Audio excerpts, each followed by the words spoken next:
So, ladies and gents, welcome to the final quarterfinal.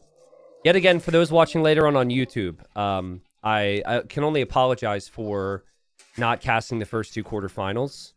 I missed them because I had appointments and had some power issues. So I will be casting the remainder of this tournament. We got World Desert Championships. Lucky here is playing for Dreamers, aka Argentina, who have been really I don't know. They've been flying underneath the radar, really. I mean, they made it to the quarterfinals. They went through the losers bracket. They beat Yo's team in the earlier rounds. And Lucky is a player who is quite young and very fast and typically plays a lot of aggressive open maps, playing 1v1s, right? For Finland, we have Melisako, who is also a player who's not as known on their team. But the way in this team game tournament you get your wins... or you get the first win, rather, is you have to win a best of 3 in 1v1s. So, let's say Melisako loses this, then you would have probably Veleza or Max step up in the next two games, and then for the Argentinians, we'd probably have something like Nikov or Lucho. So, that's how it breaks down. And also, there are a bunch of birds stuck here in the middle of the map. Every time this happens, it guarantees a good game. I don't make the rules. Is that bird going to get stuck too? Yep, another bird joins. Another bird joins. Okay. Not sure what that's about. I had that the other day. I had like 6 birds stuck above my town center. And when I decided to say something to my opponent, because I wanted to make a joke because I thought maybe this game will hit YouTube. YouTube will appreciate it. I mistyped. And I had this is a bit weird, but I selected my vil, then started to type. I went to delete part of my message, but I was out of the chat box and I deleted my vil. All because of a bunch of birds. So yeah, you don't think it's important? It's important. Lucky's coming over here to dock, and Melisako may be here to deny this. Yeah, this is... Melisako is here for a reason. I don't know if Lucky was expecting this. But Lucky did bring the scout. Lucky's kind of unlucky that the shorefish wasn't immediately present. And you have to wall this. And the walls go down. And everything should be pretty okay. Byzantines should be pretty solid here, though, because they can add that fire galley in early feudal to slow down Lucky. And I really like Byzantines versus the Huns. All right. Lingard says, T90, could I ask you a high-level strategy question? A Lowy the legend like me may not understand. Yes. Why do the best players not just play the 1v1s for their team? For instance, why did Doubt play the Decider instead of Tato? No disrespect to the Lord, but you'd sway towards Tato in 1v1s. Well, so I think in that instance, Doubt had a strategy that he was most comfortable with, that they thought was the best for the map. So if they felt that strategy was best and Doubt was best at that strategy from who was remaining, it makes sense. Also, I understand why you guys would say that you think Tato is better than Doubt, but everyone's still really close. So it does come down to comfort. So I'm with you. I was a little surprised to see Doubt there because I think Tato is slightly better. I also think Tato is a really good matchup against Hart. But I don't know if they necessarily knew that, like who they were going to be up against, until I guess Game 3 was decided. The scouts engaging here, Melisako, who's 2,300 rated, has been very active the last couple years. Very Rubenstock-esque. He TC drops from time to time. Don't think we'll see that here. He's in a good spot right now. But back to your question, like the other one with Yo was a different situation though, Lingard, because what happened in that series was they were saving Yo for Game 3, which I think makes a lot of sense, but they never got to Game 3 because Lix and Vivi had lost. God, the birds are they're all here still. What's going to happen? Unimportant, obviously, but distracting. So, Yo, Cujo, thank you for the 9 months. Ladder Guy, thank you for the 5. And oh my god, I missed 20 gifted subs from Super Cat Thief? I'm the worst, thank you. Thank you so much. Also, it seems like whatever gifted subs Twitch tack on is some type of multiplier. Because they gifted 8 after that. Well, I find this matchup is rough for the Huns because Byzantine Spearman skirm play tends to work out quite well. What Lucky has going for him is a little bit of momentum, though, dropping the range. And also, oh, kills the scout. That's big now because Mulisako can't see what the opponent's doing. For example, you could look and see, is he going second dock? Has he gone for a barracks? Has he gone for a range? He's now kind of playing in the dark. And he will go for what I consider to be the best opening, though, for the situation.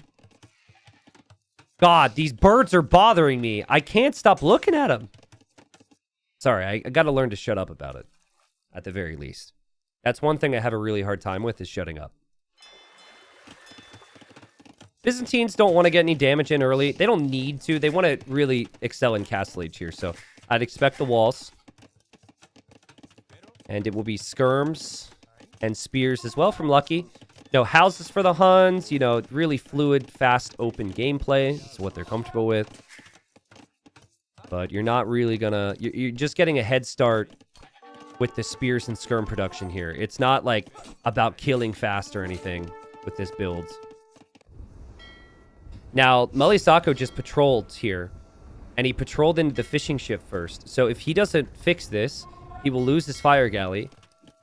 And he's still under a lot of pressure here. You could tell how fast Lucky is in comparison to Mulisako. I've played both these guys a lot. And on an open map, Lucky, I feel, is a step or two up. But, you know, they used Finland used Mulisako in game 1 before as well. He wasn't able to get the win. But then Finland have Veleza and Max in the wings. So they're saving their best players for last, basically. The tower will go up. It's not like this is convincing amount of damage for anybody here. I do like how the ecos transition for Lucky, though. Like, already has the villagers on berries, already starting to farm a little bit. So, probably won't kill too much, and the skirm number could kind of get out of hand and worrying. But, again, the transitional eco, like right now for Mulisako, this is the type of thing he's got to sort out. And he's going to fix that now. T90, don't you miss logo on screen? Oh yeah, I don't have logo on screen. Thank you.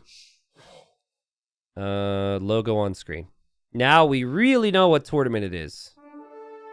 In case there was any confusion. Ooh, scouts are going to be on the way here for Lucky. Now, if Mulisako sees this, he should hightail it back home. And can just mix in more spears, right? Lucky will try and use the skirms against the spears. But if his skirms get whittled down by the opponent's skirms, that could be a problem. And that's going to be a skirm down. Yeah, this gets really annoying soon against Byzantines. I don't know how important fishing is at this point. But Lucky's been able to control the water. And has really invested a lot here. I think if you completely win water, and then you can add, like, 3 or 4 fishing ships to the other areas of the water, it could be really nice. And Mulisako's still waiting to get the walls down, adding more fires, adding more farms. Res collected higher for Lucky. And fishing ships just sailing away right now for Mulisako. So, scout skirms in defense, but Lucky clearly sensing that this might not be guaranteed defense. And is going to drop a tower. Tries to whittle down the spears. I like the tower because it protects your wood as well. And I think in this matchup on this map, this all comes about early Castle Age. I don't think booming is necessarily the way to go here. Certainly as Huns. Like, Byzantines want to boom. But Huns realize that even if they gain like a 15 villager lead, it's all about army control and Byzantines could overrun them. 3 fires in here for Mulisako. So he might come back on water. But I don't know, again, how much that really matters right now. Lucky has benefited from at least being able to fish close by anyways. And does land a demo. And Micro on 1 ship here for Lucky. Just the small things, right? Like, that's going to lead to him winning a fight that he wouldn't otherwise win. Lucky hoping to click up. There's a lot of skirms on his doorstep right now. A couple scouts moving around. So, I think, like, Lucky's played a really clean game in what is a poor matchup for the Huns. He hasn't tried to force the issue. He's been patient in all areas of the game and finally gets more reward with another villager kill. Just beautiful play. A lot of people still linger around with their scouts here, but he just thought, well, don't really need them there. And there goes Lucky on the way to Castle Age. So yeah, your skirms are worse, but I like the idea of still opening with skirms to kind of just clear out the opponent's force. And maybe moving away from this wood line for now is the play. Fires will move this way from Elisako. I think you just give up your fish at this point if you're Lucky. It's pretty inefficient anyways. Apparently, Blue's name is a play on words, but it's in, like, Finnish? And chat said that, but I don't know, like, what the joke is or even if it would make sense to me, but just FYI. I guess Lucky's name... You know, maybe he gets a lot of lucky maps, you know? At least everyone here seems to know, probably knows what lucky is. I think this mini-map is a person with long hair, says the Majo Dad. Ooh, I can kind of see a face. Like, the bases are the eyes, and then the hair is coming down over their ears on the side. Why were you staring at the mini-map that much? I can kind of see it. I don't know. They've got weird bangs, though. The front of their head is kind of confusing. Thank you, Makiki. Says, I'm not paying child support. Thank you for the 9 months. Yes, you are. Thank you for the Twitch, baby. Harry T, thanks for the 29. He says 29 months of glory. I like it. 16 skirms.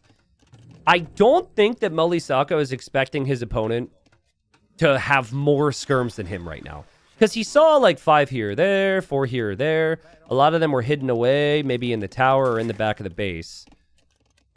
And now, you know, he's also tried to make a switch into archers. I think if anything, he was worried. He thought the Huns would go knights against the skirm, so he wanted archers in the mix.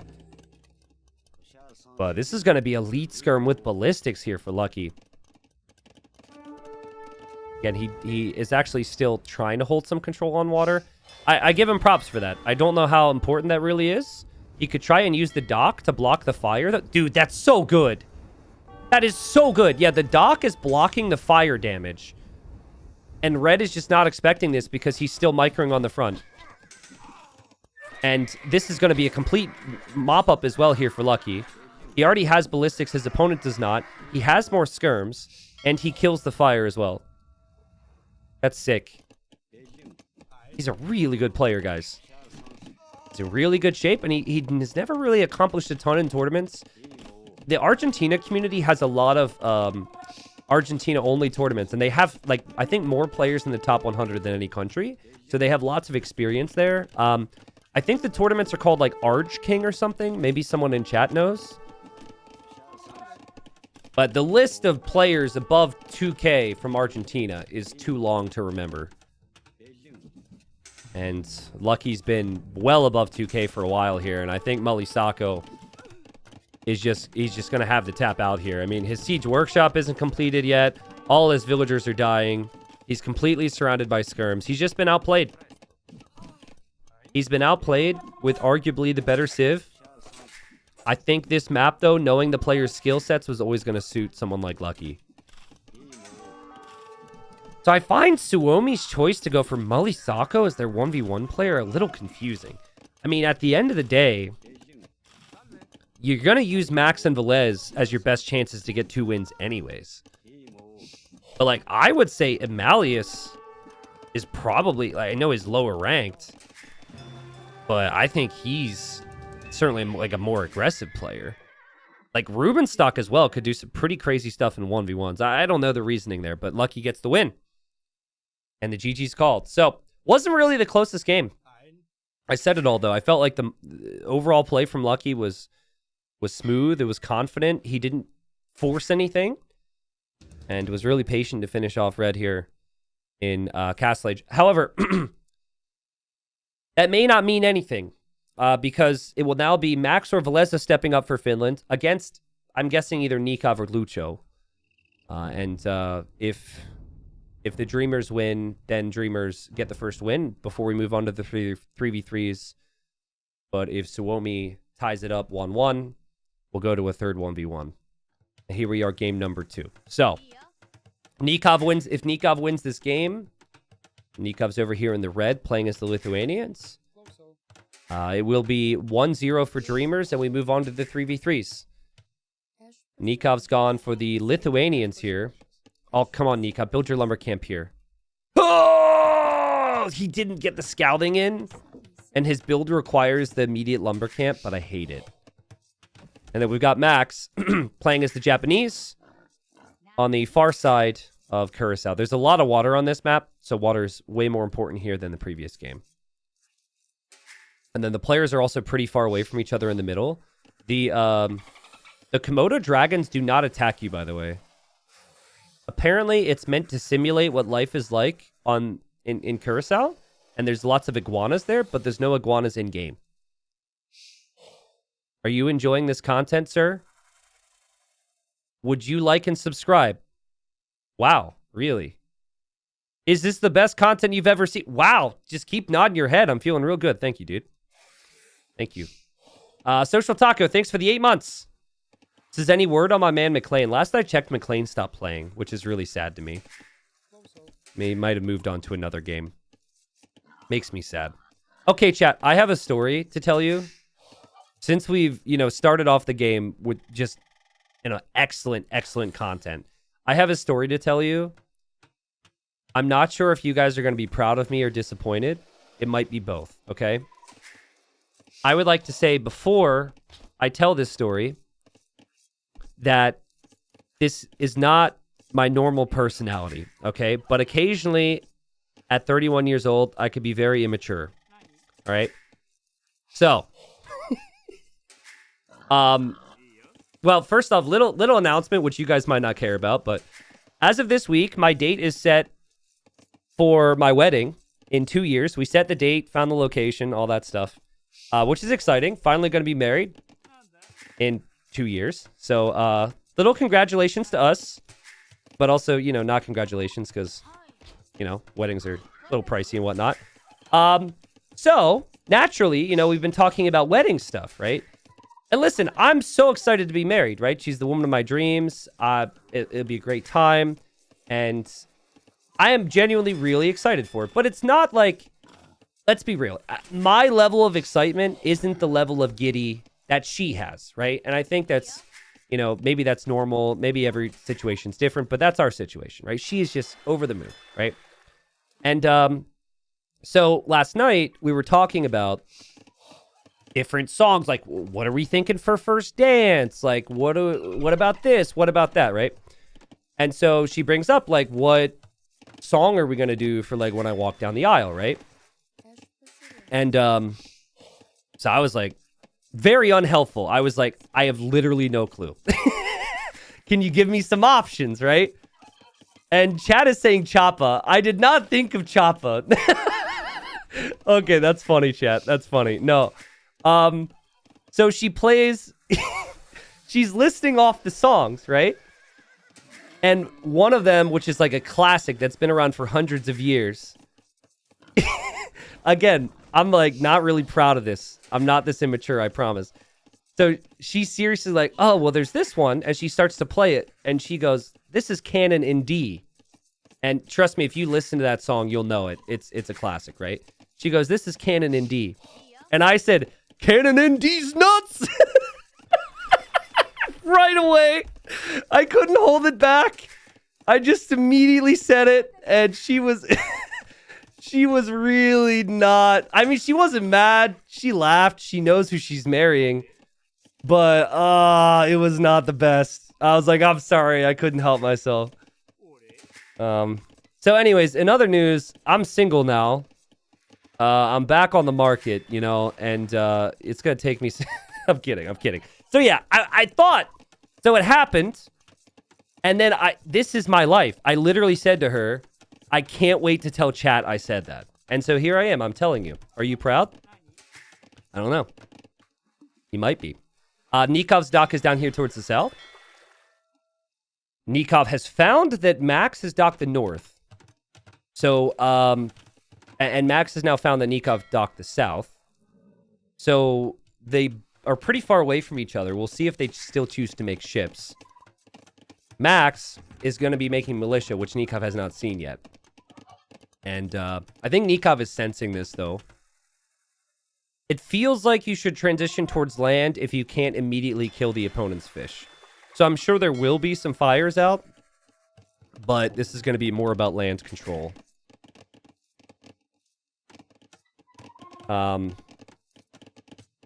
T90, why did you wait so long to tell us that? Well, it was last night. I'm not going to, like, go live at midnight just to tell you guys an embarrassing story about how much of a child I am.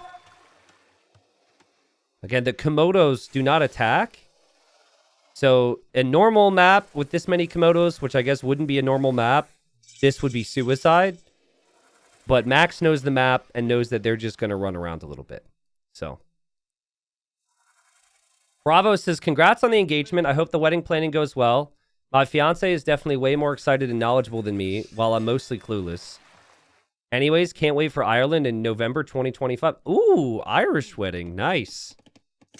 Hey, congratulations. Nikov trying to get some walls down. I think he knows what's coming here, guys. And he wants to get those walls down. He sees the man-at-arms now.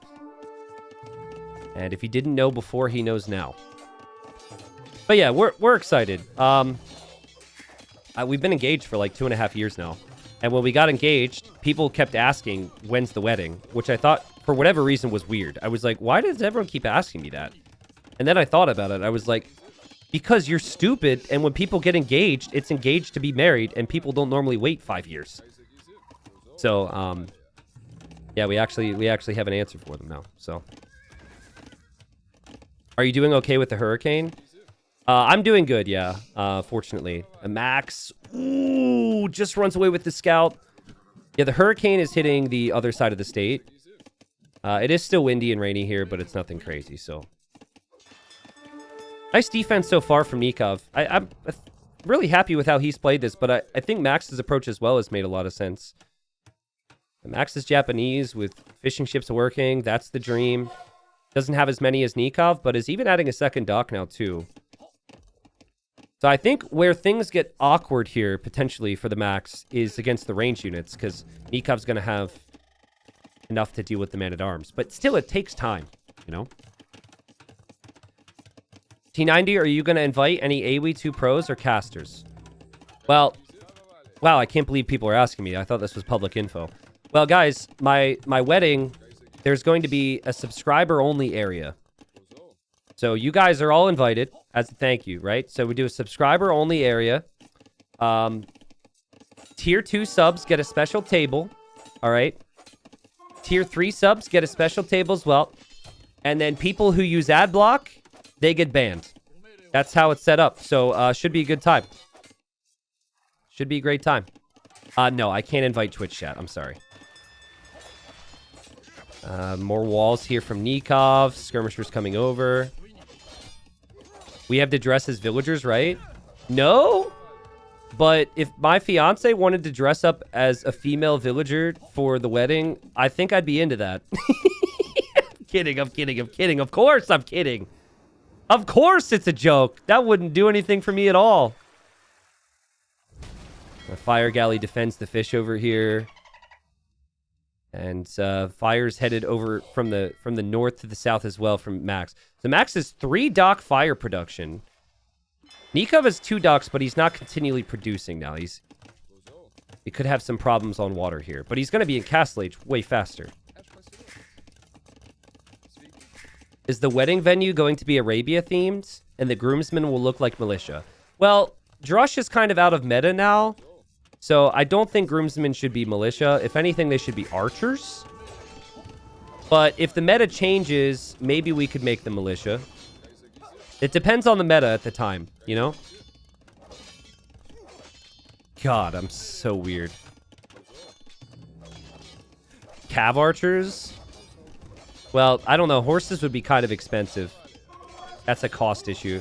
But maybe we can play with high resources on, and someone can sling us, you know? Ooh, nice micro from Nikov. Dude, Nikov is just like... I'm probably about to jinx him here, but his unit control is insane. Like, he is so good. And he's been so patient here. Like, he has made it look very easy, I'd say. But, you know, where Nikov could sometimes struggle is strategically. I don't think that's been a problem for him here at all, though. I think his fish should be protected. Max's patrol actually went into a house here. I don't think that was intentional from him. And if Nikov wins this game, it's 1-0 for Dreamers in this quarterfinal. Someone asking if I'm going to be inviting age people. There's some definites I'm going to be inviting. Like, inviting Dave is an obvious one, right? That you guys probably could have guessed. I'm not sure. I'm really close with a lot of people in the age scene, but also, like, I don't know who can come from, like, you know, far areas of the planet, because most of my age friends are not close. And I also, we got to look at, it's stressing me out, just like seats and whatnot, because she's got a big family, so. But I have a really small family, and my family is not really the party family. So I'm thinking we do a sub-only giveaway, and we invite some of you guys so my family looks bigger, and you guys can turn it up some. Make it look like my side of the family is, you know, is a little bit more wild, you know? Yeah, that's true. Dave might not be able to come to the wedding because he might be casting it. Oof, I forgot about that. That's true. Well, I gotta set the streaming rules yet. We didn't get there. Okay, so this is actually a really big deal here. Max cannot lose fish. Oh, when he lands the perfect demo. Like, Nikov's about to get the War Galley upgrade. He has an opportunity to kill fish, which is so rare against Japanese, and that demo destroys the fires. Obviously, they're probably microing other things in the middle. Max has added scouts. What a close game, guys. Max has scouts on the field. He's got double range to go for cav archers as well. I actually really like Max's position. The scouts are going to push away any skirms. And cav archers will be really awkward for Nikov to deal with then. Seems like Nikov's going to go full water and then 3 TC. But he'll need to kill some fishing ships to be happy with this position. It takes a long time to get over there. You should have a tournament and the winner qualifies for the wedding. Yeah, maybe. T90, tell your bro-in-law I said hi from an old friend. Tell your bro-in-law I said hi from an old friend. My fiance doesn't have a brother, you freaking troll. I won't have a bro-in-law. Unless I haven't been introduced to this guy yet.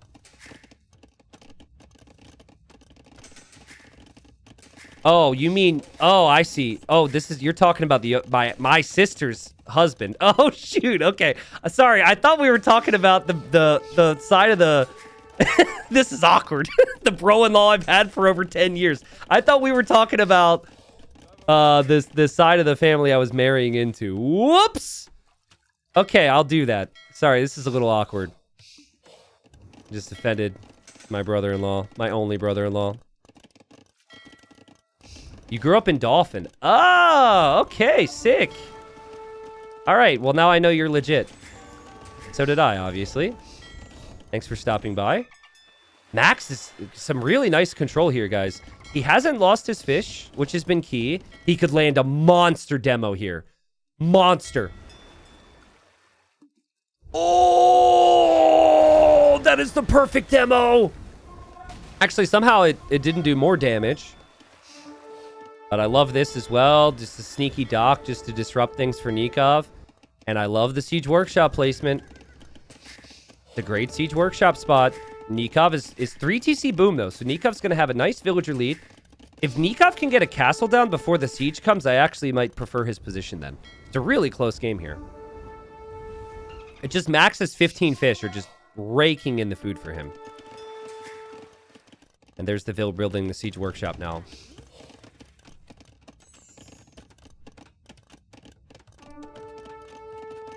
Funny, I don't know how many people we have watching from Central PA right now. Probably not many. But the town I grew up in, guys, has a population of 700 people.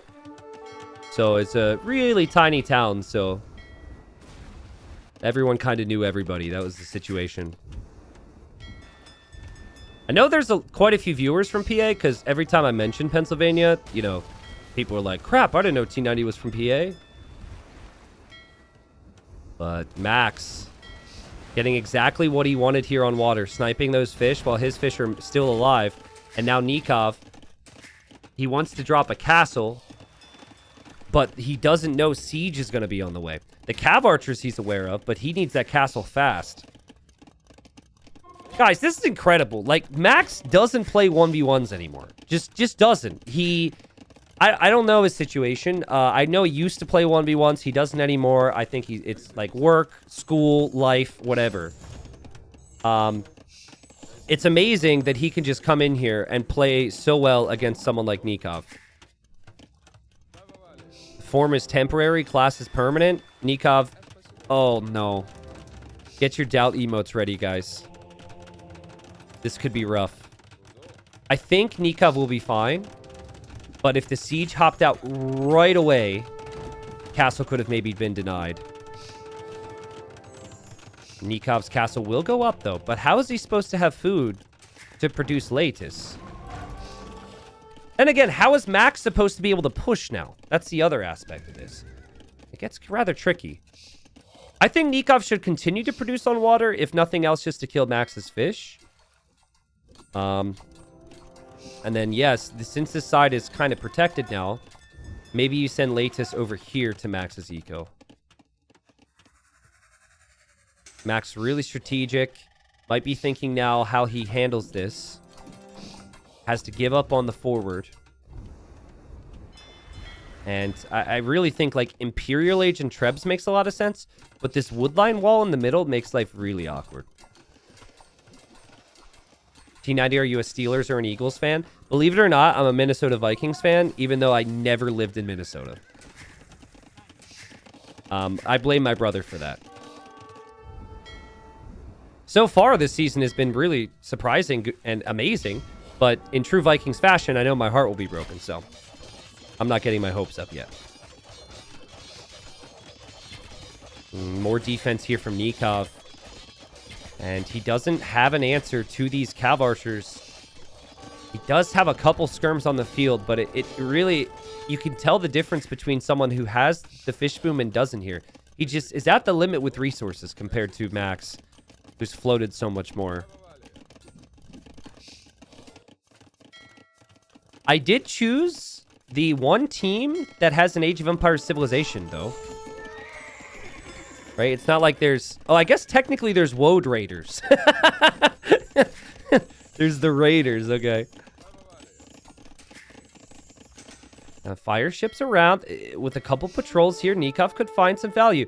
Max might not be able to protect those fish anymore. And cav archers advancing in confidently near the castle. Nikov wasn't expecting that, and I think that's worth it for Max to kill a couple monks. But Nikov's going to be up to Imp as well. Max is going to need a really solid position if he wants to go for Trebs. Or he could just stone wall. Look at this. He's going to...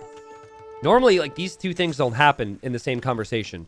Normally, it's fast Imp and push. He's going fast Imp defense.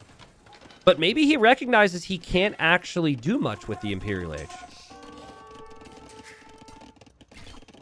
Which Civ do you think is better if all the upgrades come in? Like, the ideal unit comps come in. I think Lithuanians? Their skirms are really good. Their monks are... Well, I guess both civs have good monks. Lithuanians at least have bombard cannons. Japanese, though... Like, imagine crazy amount of Trebs, Cav Archers, and Halbs. Also really tough to stop. What a game here. And Nikov's not dead. Nikov's finding the value he wanted from the fish, or on the fish. And he won't be pressured by Max. Max is an imp faster, sure. But that doesn't necessarily mean much here when the fishing ships are down and there's not going to be a Treb push. I really like Nikov's castles. They're going to protect him. I like the fact he has 2 relics.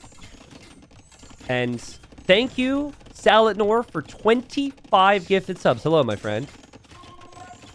The Twitch matched... Well, it didn't match you, but Twitch gifted 9 because of that. Man, that's sick. How did I not know about this? That is amazing. That's one of the best sub-temper things they've done. I also think, like, if you're considering subscribing, there's no better time because there's a discount on it, which would apply towards future months as well. So, just saying, guys, if you want to support, get the emotes, skip the ads. So it's going to be heavy Cav Archer, which is amazing with the Japanese, but skirms are ridiculously strong for the Lithuanians. Holy crap, Baxter, thank you. Guys, you are just, like, Twitch, you are going to make Twitch regret ever doing this deal right now. Can we get some T90 Angry Jeffs in chat? That's Bezos looking at his bank account after September. Thank you, Saldor. If you ever run into him, don't tell him we have that, please. I didn't exactly get permission. It's all right. I should get that because Twitch is removing Bible Thump, which is crazy. Just crazy. Thank you, everybody. Holy crap. See, Nikov has had so much time. Time that Max gave him, but also time that I think Max expected to give him because he's concerned that pushing through the middle would be too complicated. He's going to tower up. We might see Yasama come in and all these technologies that are so good for the Japanese, but resources collected pretty close.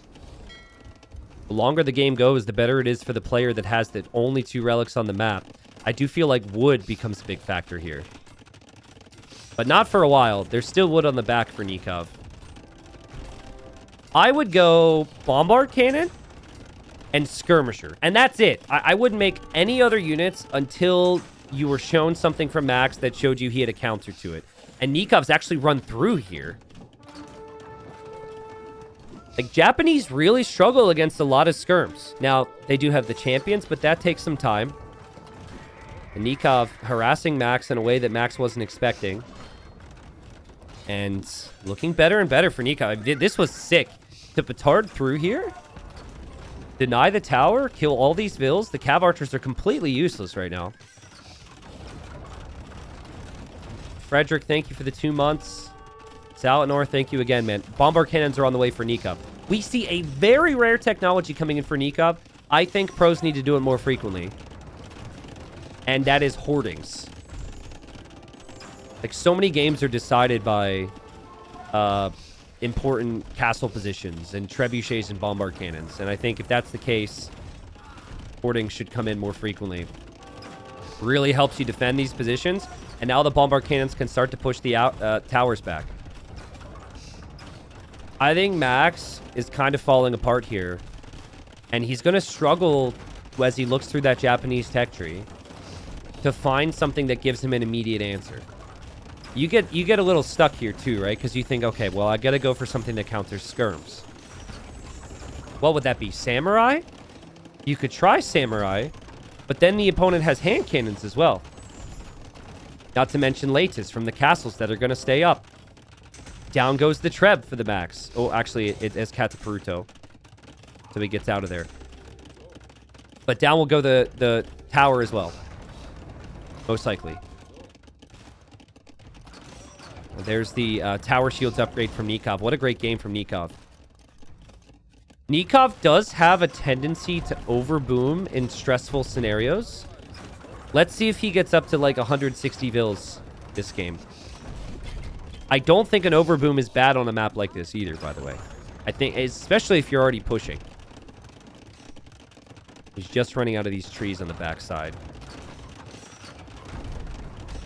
Nikov actually trebs through some of the trees so his skirms can run through. There's not a single answer to skirms. Max, he's going to go Samurai now. But he just has nothing here. He's just gone towers, and he's lost a castle's worth of towers. Trebs, and he's losing Treb after Treb. It is just... He's fallen apart.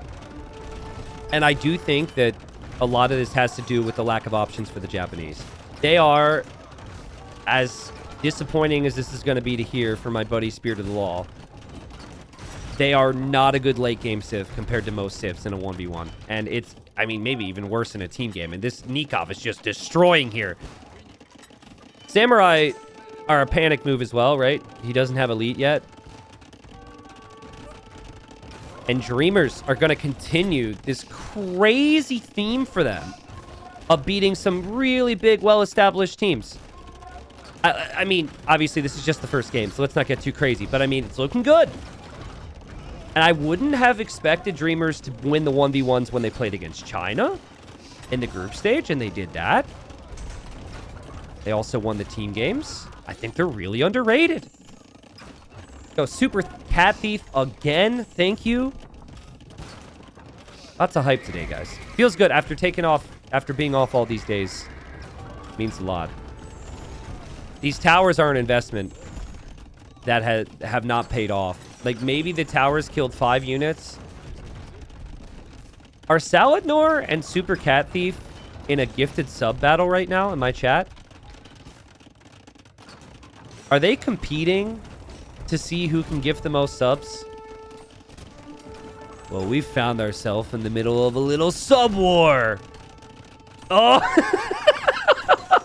Ah. All the non-subs are like, yeah, let's go. Twitch also has to match. Guys, as fun as this is, and you know, this is my job, so it's greatly appreciated. Please do not feel obligated, all right? You've done more than enough already. Elite Samurai on the way. Population is still okay here for the Max. It's not horrible. But he's losing grounds. The Trebs will take out some cannons. Take out more cannons. And Nikov has to be careful here. These Trebs are dangerous. They're firing lots of fiery balls across the screen. Sorry, there's probably better ways to say that. I think you mix in your own skirms here for your Max. And you go Skirm Samurai, and this is something you can push back. The Skirm's an answer to any of the monks or the hand cannons out there. And, oh, hold on. Hold. Treb down for Nikov. Lots of villagers here for both. Takes a while to build up that many bombard cannons. I really like to see Max hard commit into the Samurai. Like, Lycav, I was going to say I don't hate Lycav, but I was really thinking I hate Lycav. So let's back up. I hate it. If you don't get the final armor upgrade, I don't think it's very good. I'd prefer to have the final armor upgrade and no bloodlines. Kind of like Britons, for example. Trebuchets have been putting in work, though. Another bomber cannon down for Nikov. Now, what's nice about the Lycav is it's just a throwaway unit. It only costs food. What's not good, though, is that you need the food for other things. Nikov loses another cannon. Nikov might get a little frustrated here. This has been some frustrating moments. Like, he had the snowball. It felt like he was pushing. And it's like every time he goes forward, he gets either unlucky or... or calculated from Max. Another bomber cannon goes down. Hey, who said that bomber cannons are better than Trebs? Not me. I did kind of say that, but the Japanese Trebs have had a lot to say. 4 relics for Nikov. But what about Latis, Nikov? Just elite Latis. Nikov's castle stack, all protecting the wood lines, gets interesting here. There go the Lycav to get raids. I mean, that's fine. Max. Oh, man, the Trebs get another kill. And Max will find villager kills. Max's trebuchets, 13 kills, a lot of them cannons. Now there's a trebuchet from Max on Nikov's castle. Panic time for Nikov. There's a million things happening here. If Nikov loses this game, we get a third 1v1. The Lycav helping with the meat shield. The samurai still around. And Nikov's got a lot of idols right now. A lot of pressure. These towers that do have Yasama, they're eating up some of the skirms as well. Nikov can't push. He's falling apart. And I think maybe Latus is the play. Could be too late to it. He's going to try his own light cav. It feels so tough to move around right now. Max taking the score lead. What is happening? Both players kind of failing to kill the other one off. Max wasn't able to at the start of Imp. Gave Nikov an opportunity. And now Nikov, I think, maybe giving Max a bit of an opportunity. But in both instances, you got to credit both of them for holding well. Before, I didn't think the towers were strong. Right now, I think the towers are doing a lot. And Nikov's rally point for his siege workshop was set up here. He's maybe clicked all of his cannons together. Oh, man. Oh, it's a bad day to be a cannon. It's a bad day to be a cannon. Oh, no. That's so expensive. Oh, Nikov is dead. Nikov just lost 6 bombard cannons. He's going to lose all of his rams. He can't afford those losses. That's crazy. All in a matter of like 2 to 3 minutes, this game has turned around. Max was given some time to cook. And he's the master chef after all. We'll take down Nikov's castle. Nikov can't take wood either, right? Like Max right here is chopping all the wood in the middle, which is super helpful here. And the Lycav play, it proved me wrong. Like, it just added an extra element for Nikov to deal with, didn't it? It was just something extra. A little bit of... Well, the raid was huge, really. I think Nikov felt kind of like I did. The Lycav are crappy. My castles defend from the raids. But not if there's 20 units. Max just kept going. Crazy eco. We've never really looked back here. Great eco management. Now we have to see if he can finish off Nikov. But I think we've now fallen into a position that does not suit Nikov because now he's going to be going for Cav. And the Japanese player has the lead and already has Halb in queue. So, like, those Halbs are going to be out to find some type of an answer. Last stand for Nikov, though. Cannons could kill the Trebs. Oh, that's so frustrating. Nikov microed the bombard cannons, but because Trebs aren't completely accurate, the Treb got the kill anyways. He saw it, he dodged, but he ran right into the shot. Some pro players actually say that Warwolf nerfs Trebs because the strength of Trebs is that they're not easy to predict. And with Warwolf for the Britons, they, like... It's easy to predict then, right? And Nikov, dude. Nikov is steaming right now. Nikov.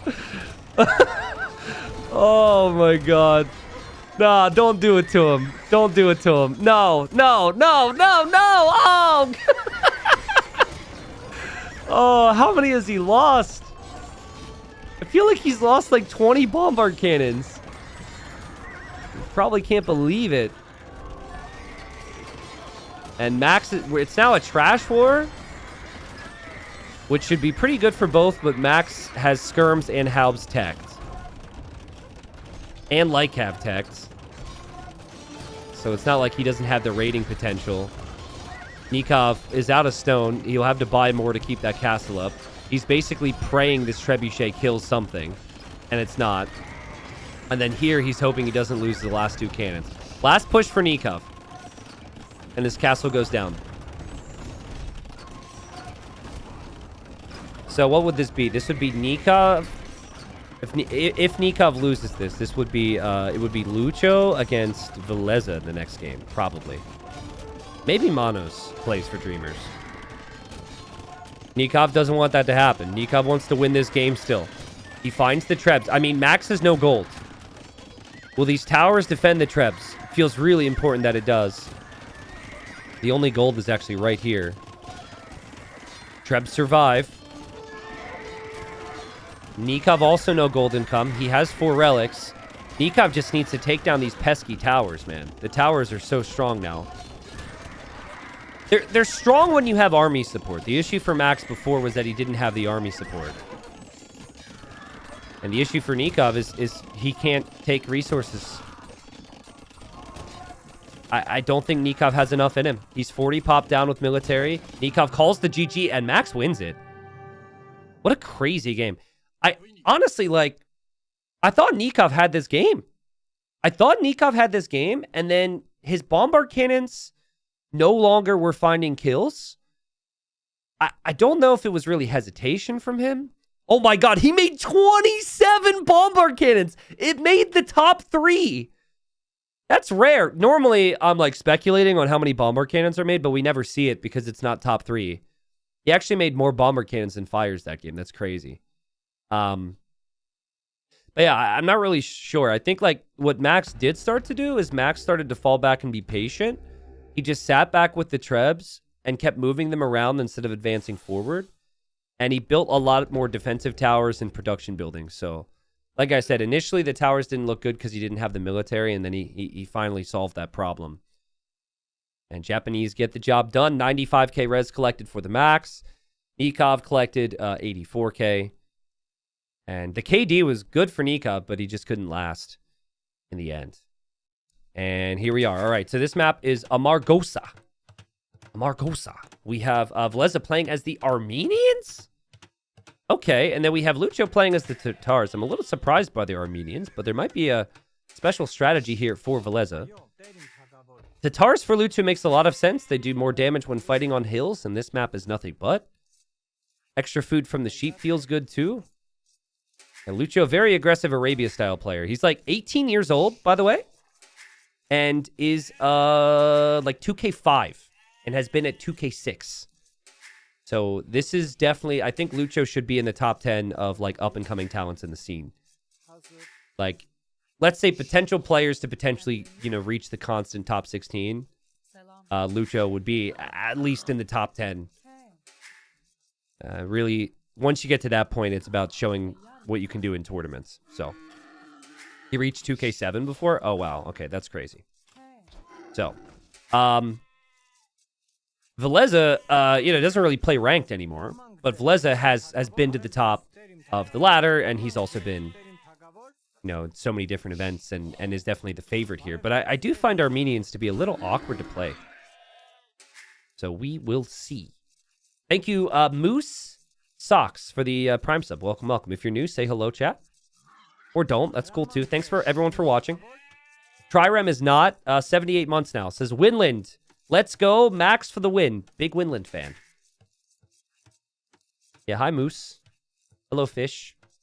Hammer, thanks for gifting a sub to Europa League. Are you trying to make me feel bad because my team's in the Europa League? Is that a troll?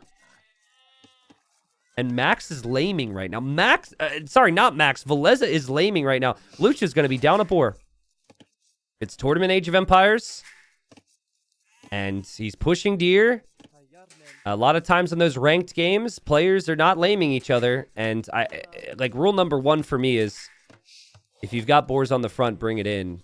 But I think he had 2 on the front, and his villager's still walking. I think he almost can't believe that boar is gone now, so he's down food. Oh, but the boar is going back, and Veleza has to block this a bunch and wait for the Vil. Veleza should be able to manage this, but it wasn't perfect. Okay, and now you run home with it. Will be a downhill hit here, which could be tough. Hammer says, don't worry, my team is way worse. What's your team, Hammer?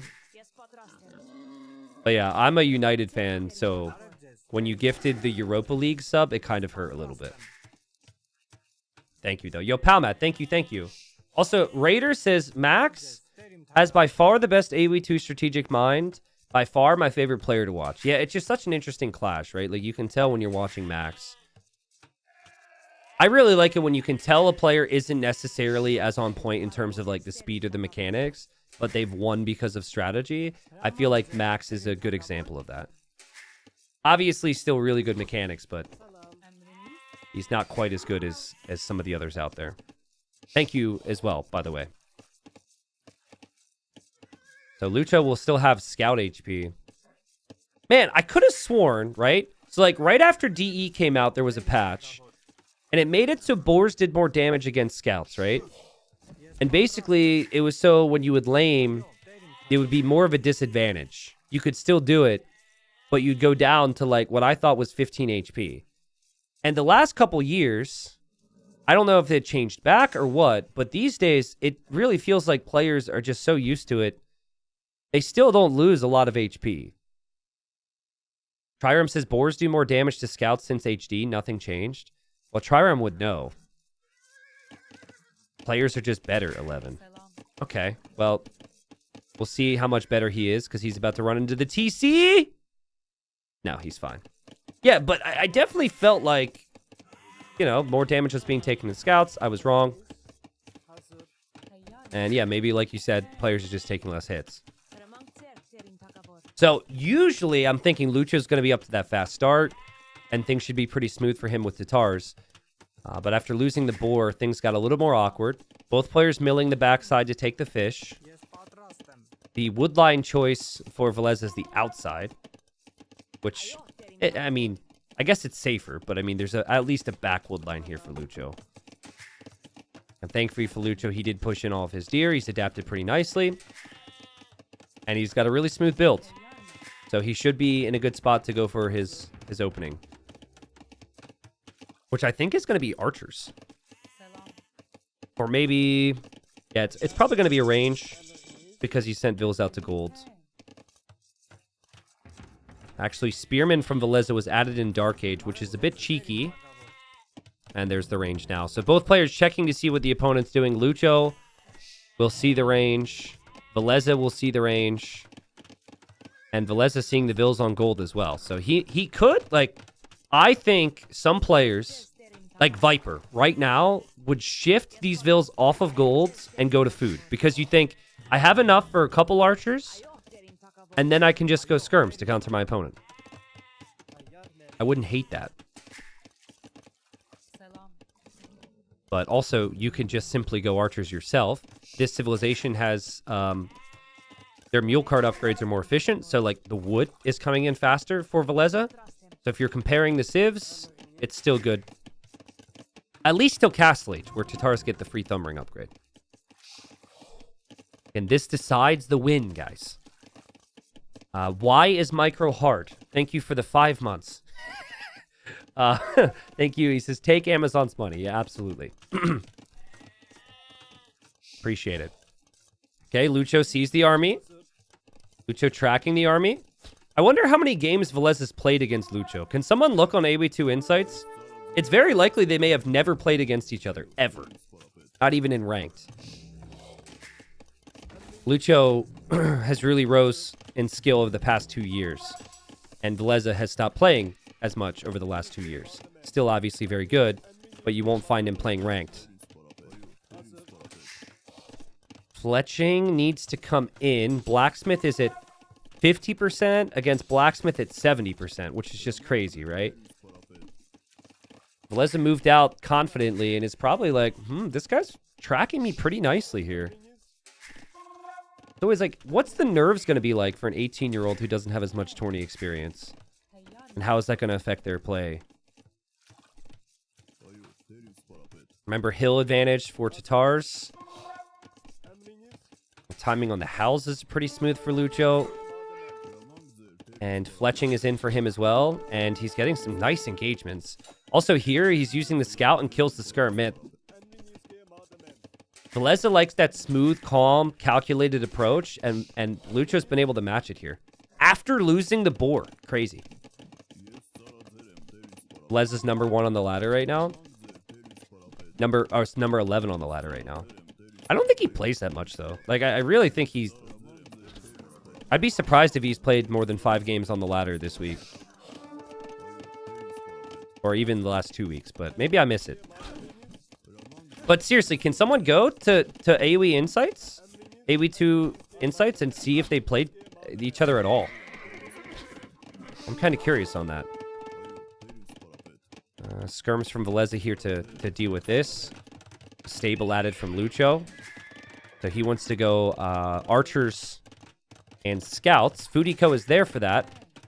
But Veleza will actually see the stable now. That's interesting that he actually got in a little too close there and got rewarded. Armor comes in now, so the skirms are a lot tougher against the archers. Lucho will have to be careful behind this. Veleza still macroing away. Now, he did place a second mill on the shorefish. That's a big boost here, actually. And that's the thing he's gained, is he's gained a lot of time with this attack. He didn't kill much. In fact, he mainly lost units, but the time he gained is really important. They played 2 1v1s against each other and 2 team games. Okay, can you tell me how the 1v1s went? Probably just Arabia games, right? So they're aware of each other. Nice micro from Lucho. You can't tell. I'm very impressed with how Lucho's playing. But behind it, Veleza is chilling. And Castle Age will likely be in much faster for him. The micro from Lucho, that's so difficult to do. Because this is what can happen. You get baited in towards the skirms. And Veleza, oh man, I mean... They're talking about... they must have paused there. Lucho maybe feeling like there's lag or something. I don't know. But Velez is going to click up. Now, it actually feels like a good situation to open knights. But that doesn't suit the Armenians at all in Castle Age. So we'll see what Veleza goes for. They played once 6 months ago and then again 2 weeks ago. Interesting. Thank you. Well, like any great player, you take small advantage after small advantage. You disrupt the opponent's ability to just balance their eco like you can, and then you beat them to the next step, which would be Castle Age. And that is what Veleza has been doing here over the last 2 minutes. And it's crazy. It felt like Lucho's micro was great. It was like 5-1 KD. But he hasn't been able to make it happen here against this trash army. It feels like there's a whole lot more where that's come from here from Veleza. And Veleza is making more skirms behind this. And pokes down another scout. And Lucho's struggling now. Still could, like, one swoop in, and he can kill all this army, as long as those spearmen are just eliminated. But he just lost a scout. And it feels like the micro was good, but not good enough to get Veleza off his face, and Veleza's just been soaking up the shorefish behind it. There is a stable. I like that. I don't know if you need to invest too heavily. Like, just one knight is still so annoying for the opponent to deal with. You don't want to be stuck on making knights with a civilization that doesn't have great knights long term. But then again, like, are you really going to complain about a civilization that just doesn't have good knights and imp on this map? I said that before, and the game actually went to imp. But, you know, it does feel like this game could easily end in early Castle Age. Especially now. Like, Lucho, he's going to have elite skirm and knights on him, and he's still 2 minutes away from clicking up. How did Veleza get a 20-minute castle time off this? It's crazy. He made so many spears and skirms. I think it's the shorefish, guys. I can't check the food collected, but he's collected 800 more resources. And it's what, 1,000 resources to click up to imp? So, elite skirm is in. He'll push down the archers. There's no real answer for Lucho against the elite skirms. And it's looking bad. This is before knights show up. There's also skirms here as well. And this might be the GG call. I don't know how you're supposed to deal with this a minute away from Castle Age, and the GG's called. It felt like, you know, giving Lucho the benefit of the doubt. He paused at one point asking about the server. So I don't know, maybe... like, it was a bit laggier for him, and it got bad in some moments. But I just... like, this eco here was so efficient. So let's actually see. So there's what? There's, like, very few shorefish on screen. So let's count. Shorefish between here and here. Let's go back. Okay, so just to show you. So we've got 1, 2, 3, 4, 5, 6, 7, 8... potentially 9 if he took that. Let's just say 8 for easy math. That's 1,600 food brought in much faster than anything farm provides.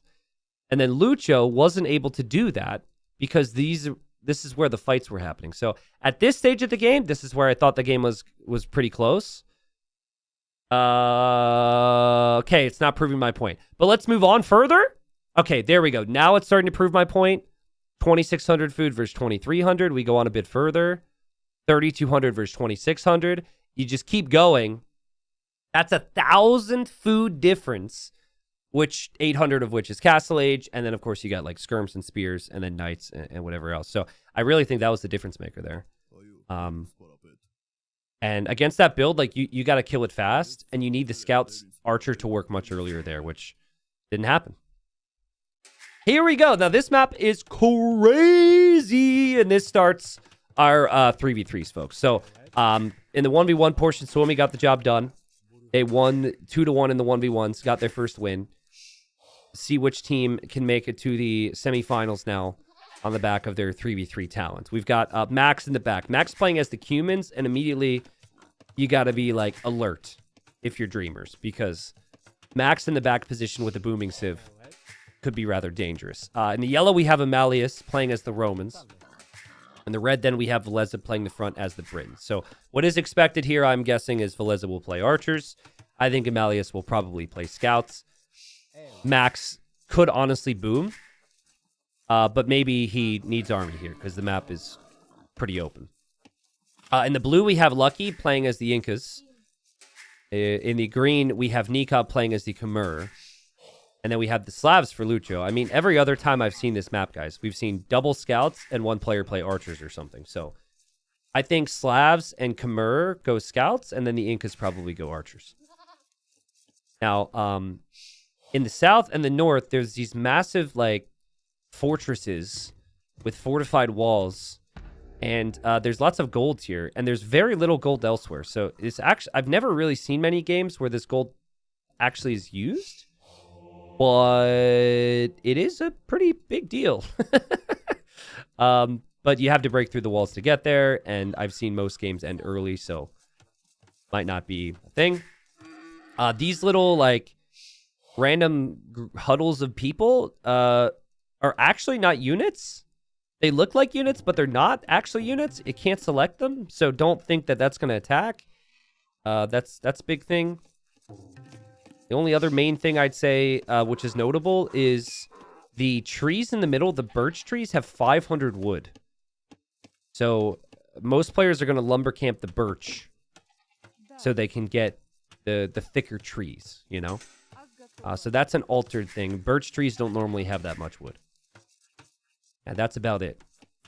Someone says, "Hola, senor. How is your Spanish lessons going?" I have done zero preparation with my Spanish. No habla español. There we go. That's the extent of my preparation. I told myself I was going to learn some things before I went to Spain, but I've just been too busy, and I haven't prepared at all. I also hate learning new things, even though Spanish is a beautiful language. I like some shows and movies that have subtitles. And, you know, most of it's in Spanish. But I like to listen to Spanish. I don't understand Spanish. So, can you dock the middle? Yeah, you can dock the middle, which could work if like, players are here like this, right? So, I've seen a lot of games where there's actually towers between these two on the front because they've built lumber camps so close together. Thank you, Edike, for the 9 months. T90, are there any top AoE2 players from the Middle East of which you know? There are some, but it depends on your definition of top, right? So I would say like 2K3 plus, it gets kind of tricky. But it depends. We've got... Actually, trying to remember, there's this guy... Anyone remember Zaid? I remember Zaid was really solid in the past. I forget where he was from. But again, it's like, what definition is top? Right? I don't know if Zaid would meet the definition per se. So we got ranges for Veleza, no surprise. We've got barracks for Lucky, but no range yet, which is a little surprising. That could be just the range is delayed more than anything. Tower here for Amalius on the wood line. Scouts expected. And we got scouts from Max too. So Max is not immediately going for TC. Scouts from Nikov expected. Scouts as well from Lucho. So just confirming things at this point. But all the craziness is about to go down here. And, I didn't like the lumber camp in the first place for Veleza because it's on so little wood. And now there's going to be a tower, which is going to make life so much more difficult. So I like the opening here. Even though they're later on archers, I like the opening and the positioning at least. Last time this happened, I didn't know how to cast this. Because, there's going to be 16 different moving parts in front of your faces here. So, apologies in advance, but, this is awkward, man. All the scout players are here. Eventually, they may leave. And they might move out to another area, but I think Lucky will be happy with the fact that Velez has been pushed back. Velez, I think, going to toss the archers into the tower here? Put the archers into the tower and shoot that down? That's such good support from Max. That's crazy support. The fact that he's here immediately to track Nikov. That's also a good engagement for Nikov. But still, Max having support here is not something that you always have on lesser teams. Immediately tracking because Veleza is in need of support right now. Please move the logo. Oh, shoot. I'm sorry. With the team games, the logo needs to be moved. There you go. Logo's moved. But a lot of pressure right now for Dreamers on Suomi. That's not the fight Nikov would want. The scouts here from Amalius are now going to hit Lucky. And Lucky's still preoccupied with the push. And we actually have Veleza diving here. This is crazy. He's brought Vils. He's brought archers. He's brought everything. And he might be able to take this tower down. But as he has to back away because the scouts from Lucha are there, he does lose a lot to the tower. He still did take losses here. And he's got idols everywhere. And listen, I think that the back two players for Finland and for Argentina here need to buy the front players a beer after this game. Agreed? If you force someone to be the guy that goes through this, I think you should buy him a beer. This is just a lot going on. 25 Vils for Lucky. Veleza 28.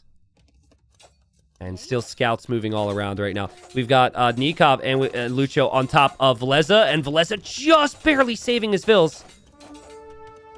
But it is two armies against one here. Kind of tough for Lucho, though. He doesn't have all of his army together. Amalius just has all of his army together. It's tough for Lucho to stay with Nikov and also pay attention to the other side.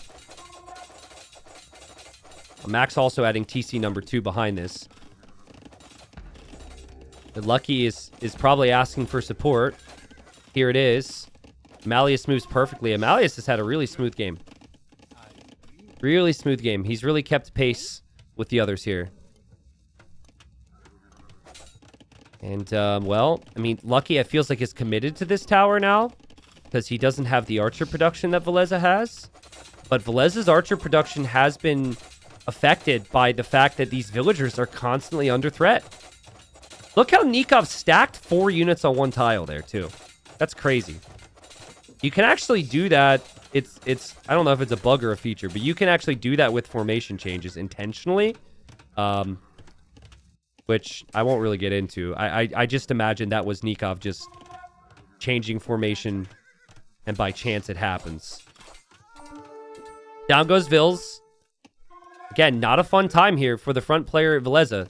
And the scouts become really important right now. The tower did go down for Lucky, but guys, there's crazy scout numbers on the field.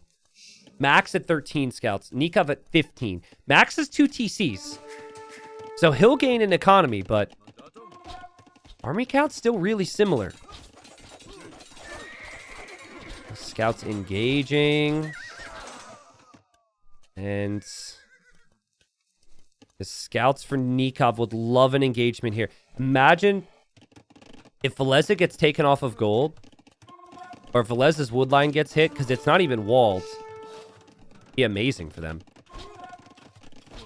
I know blue doesn't have the archer count of Veleza, but the fact that he's walled up has his position feeling okay as long as he has support from his teammates.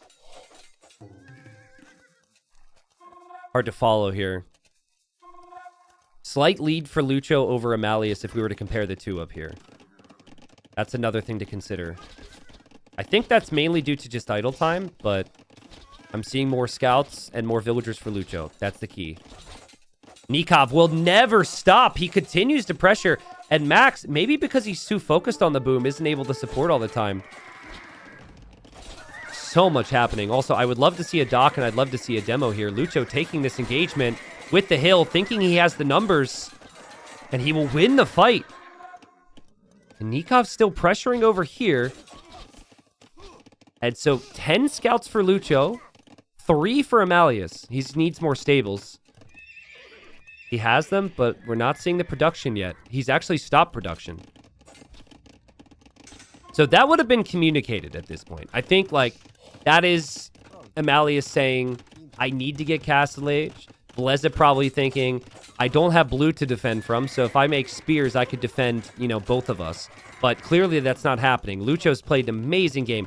A great bounce back from him and Nikov, who might be upset with what happened in the 1v1s. You do still have Max to worry about.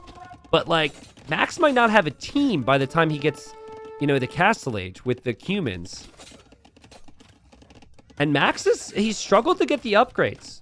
And his team has paid the price. Bloodlines is still way off. I love how confidently Nikov's been moving around. He does run directly into some spears. He has to back away here, but there's army now from Lucky and Lucho. Moving over to yellow. And Bloodlines is about to be in for Max. What a close game. Bill count is even. Army count is basically even. Crazy play from both teams to get here. They've had to go through some amazing squads. Yellow doesn't have any army, really. He'll want knights in the next stage. I'm not sure he'll be able to afford many of them. And honestly, if Argentina stays here, the Dreamers can take out his stable, too. That can affect his production. Lucho not up. Nikov going to click up soon. Nikov's 10 villagers behind Max. Nikov has so many scouts, though. And guys, sorry I've missed this. Nikov microing here, and Nikov microing here, and Veleza actually still quick walling. Nikov's like 3 different spots right now. Crazy impressive. Oh, but they're going to get archers onto yellow's gold. Right before yellow hits Castle Age, they're going to get archers there. Yellow will lose those vills. Yellow loses vills here too. Dreamers, let's go. They're amazing, guys. So much aggression here. And, you know, again, I wonder, is Cuman's worth it? Could Max have had a few more scouts on the field, possibly? What went wrong here exactly? It feels like Dreamers has had the better army control. Even though they didn't have the archer production from the front player. At least not for a while. Blue just pulled all of his villagers off of wood, though. So Stable's actually going to go down before the knight pops out. That hurts yellow. But he will be on knights. And now Nikov gets those scouts into Max's eco. Nikov's had an amazing game. Lucho's had an amazing game. And Lucky has done enough, right? You're never going to have the front player with the score lead here. It's just not going to happen. But you need to take the initiative and set up the other two. And Lucky's done just that.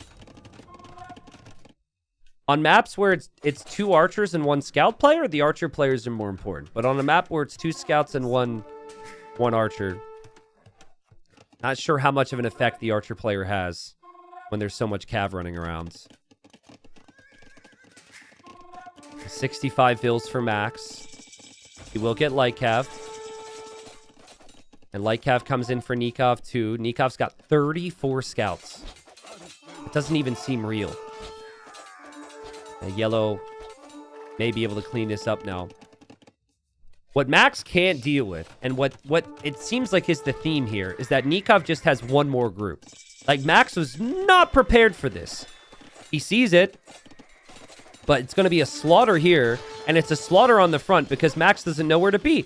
And Max still has an army over here. He had to clean up the other group from Nikov. And that Vil lead that Max did have is going to disappear here. And Nikov has played incredible, man.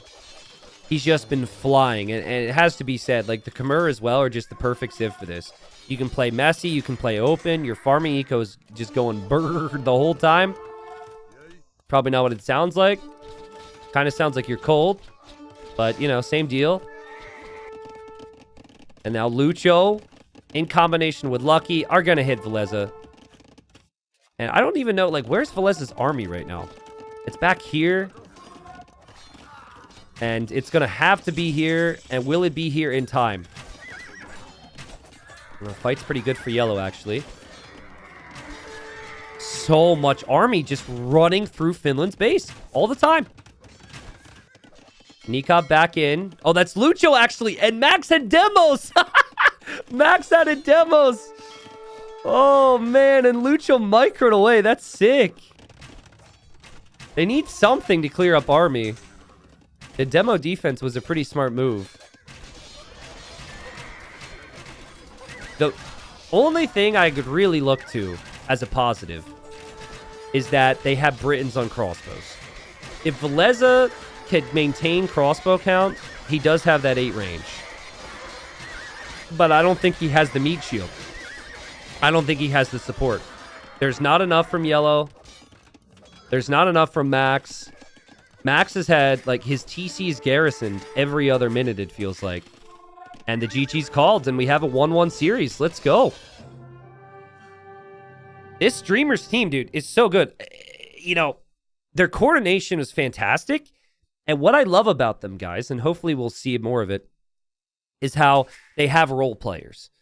So it wouldn't surprise me with whatever Finland chooses next that we will no longer see Lucky in the game. I think that we'll probably see maybe Monos or Gary slide in if it's a Nomad start or a map with a lot of water. They've been using their full squad. Suomi, they're always going to have Max. They're always going to have Veleza. And they may rotate in Rubenstock for some of the upcoming maps as well. There's the KD. Nikov and Lucho did a really good job from the back position. Just consistently pushing. And Max did collect more resources than some others in the game. But he wasn't ahead of Lucho and he wasn't ahead of Nikov, despite the second TC. Okay, game numero 3. This should be fun. So I'd say if there was maybe one weakness for this, for some of the players for Dreamers, it would maybe be on the closed maps. But this is what's amazing. They've got FedEx, the chess grand champion, to come in and play on the closed maps. This is what I love about this team. They've got FedEx for the closed maps. They've got Monos and Gary for the Nomad style maps.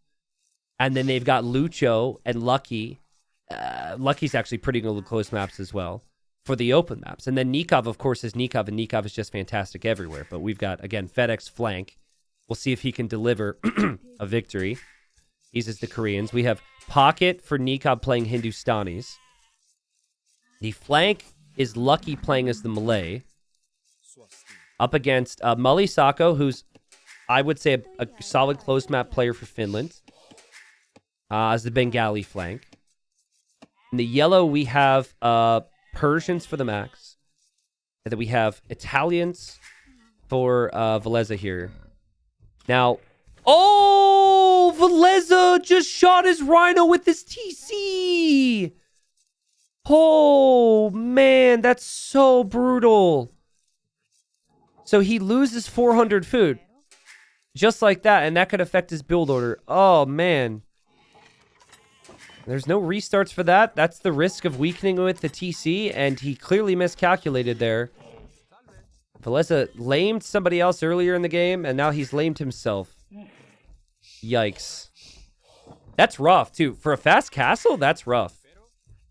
Especially because fish is not super easy to do on this map. I was just going to talk about how you can do it, but it's not like you immediately recover there with the fish. Why no There's only a restart if there's like an admin bug. If a player makes a mistake, there's no restart. In the past, like every team would have like a restart because map gens were bad and less consistent. And so it was like if you had a really bad map, you could restart. That was like 2018 and before. But these days, like basically what would happen is if players screwed up or made a mistake, they would just call their restart. You don't have that. Why is Nikov 1 vill behind? Ooh, did Nikov lose a villager? Hello, Miguel. Did Nikov lose a vill? How is he behind? Nikov lost a vill! Nikov! What are we doing, people? You guys are in the quarterfinals. What are we doing? Losing vills? Did he lose it to the... What did he lose it to? Yeah, he lost it to this rhino right here. So, I guess... I don't know. Maybe that evens out. Like, after 6 or 7 minutes, I'm pretty sure that Veleza will recover and be ahead of Nikov and res collected. What's worse, losing the vill or losing the rhino? Can I say it depends? I think... it depends on how much else is out there. I think losing the rhino is worse for red because he's flank and because he will be behind against FedEx now. Nikov has time to recover because he's in the middle. I actually think that's what it comes down to. Because there's going to be probably a lot of water engagements on the side. And Veleza may struggle competing. Thankfully, he's Italian. It's cheaper for him to go up and everything, but yeah. We'll see. I don't want to go back in time and show the villager dying to the rhino. I don't want to be rude, but I'm sure you guys can imagine it because you see it all the time when you play. Sorry. When I started that sentence, I actually wasn't going to make fun of you guys. But then it just felt like too good an opportunity, you know? You've seen it before. Listen, it happens to me too, so it's not like I'm perfect. Should I tell you guys a mistake that I made yesterday that will eventually be a YouTube video? You guys want to hear it? I won't spoil what happens. I think you may enjoy this. So, I wasn't all there yesterday. I was just kind of fog-brained and just tired. But I was playing some games. And I was playing an arena game. And you know how sometimes you have those back walls on arena and you delete them because they're in the way? Well, I thought my front walls were my back walls. And I selected them all. And I pressed delete. And then, like, not even right away, like 3 minutes later, I realized that I no longer had walls on the front. And yeah, that happened. So anyways, it ended up being a very funny scenario. So it'll be on my YouTube channel at some point the next week or two. I got to cast that yet. But I was like, you know what? This is content. This is good content. Over here, we got galleys for Lucky in the north. We got galleys for Mulisako as well. Max is just fish moving. So Max is hoping that Mully keeps him safe. Down here, we got Veleza up, making galleys. It will be galleys from FedEx, and FedEx is a little faster to the galleys. And I think that just comes down to the rhino, honestly, which takes me back to before. Like, Nikov is fishing back here. So he is also hoping to be protected by FedEx, which will likely be the case. Veleza just off to a rough start here because of what happened, and his fishing ships are running, and oof. This is not great. Because I think he won't even be able to kill FedEx's fish because FedEx will have new galleys soon. But that's not so good. We have scouts from Max. And Max is going to try and pressure the wood line from Lucky. Now, Lucky is not expecting this. Lucky is actually attacking Mulisako, and Mulisako has no clue. Yes, he does. Never mind. Oh, man. Oh, this is so unlucky for Lucky. Brutal. Oh, and Velez is going to get through to kill Nikov's fish. Disaster for Dreamers. Disaster. Oh, that's so good.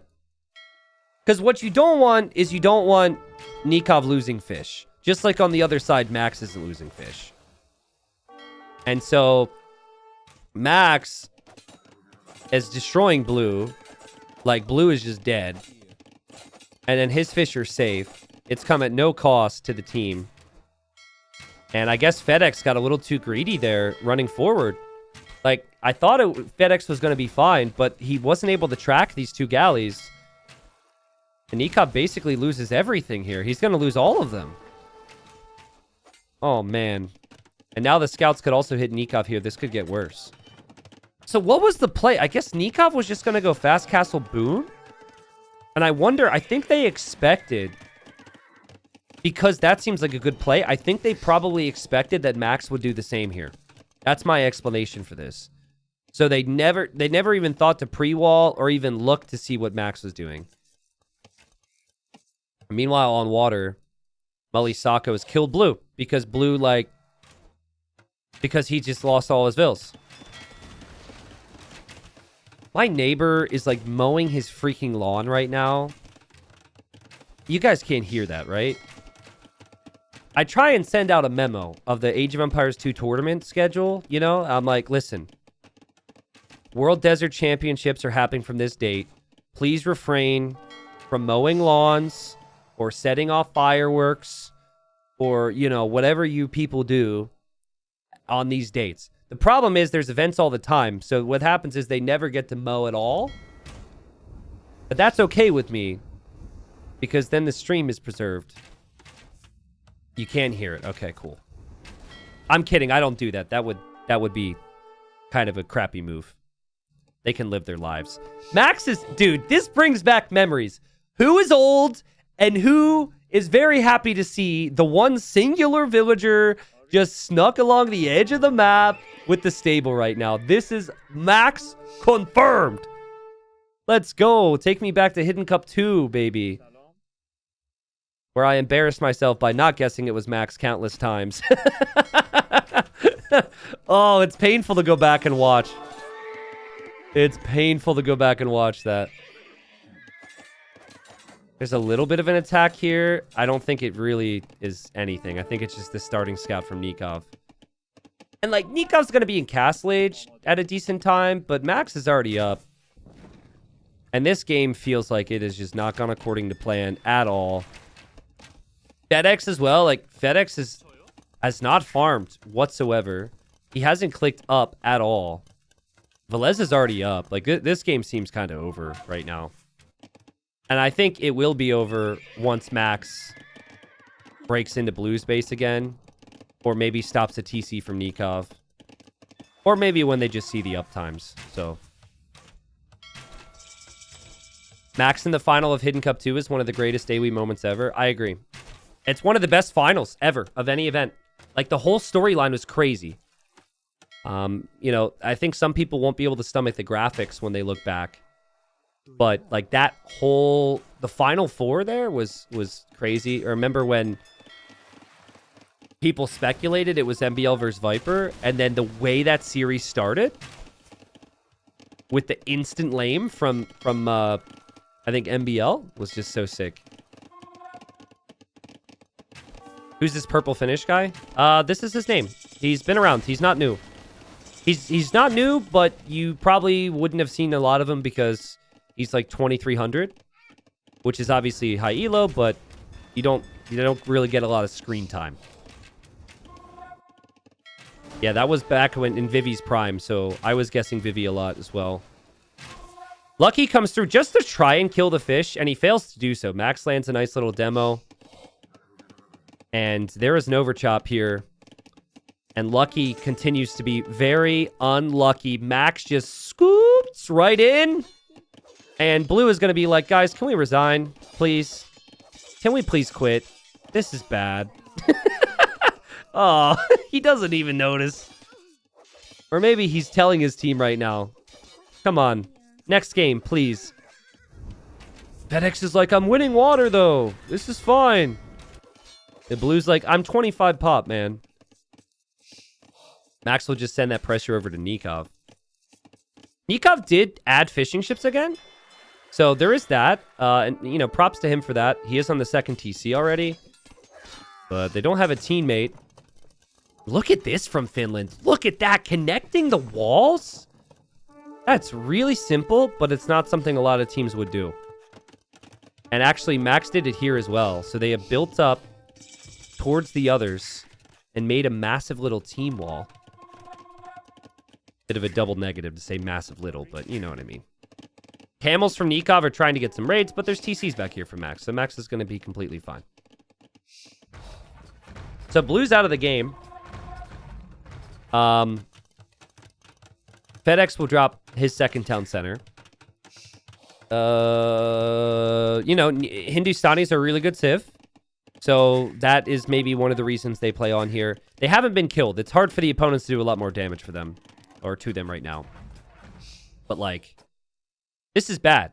This is just not a good situation. Anywhere they go, there should be some form of defense. I think the one awkward thing is Veleza doesn't have a ton to disrupt or to stop Nikov. But he's walling it out right now, so. Someone just messaged in my chat in something that I imagine has to be Finnish. Onko Toril Torilla Tujia. That's definitely Finnish. I don't know what it means. Could we please keep our chat in English, please? Unless you're just saying it, you know, hype, whatever. But raids continue from the Max as that one villager has lived the dream.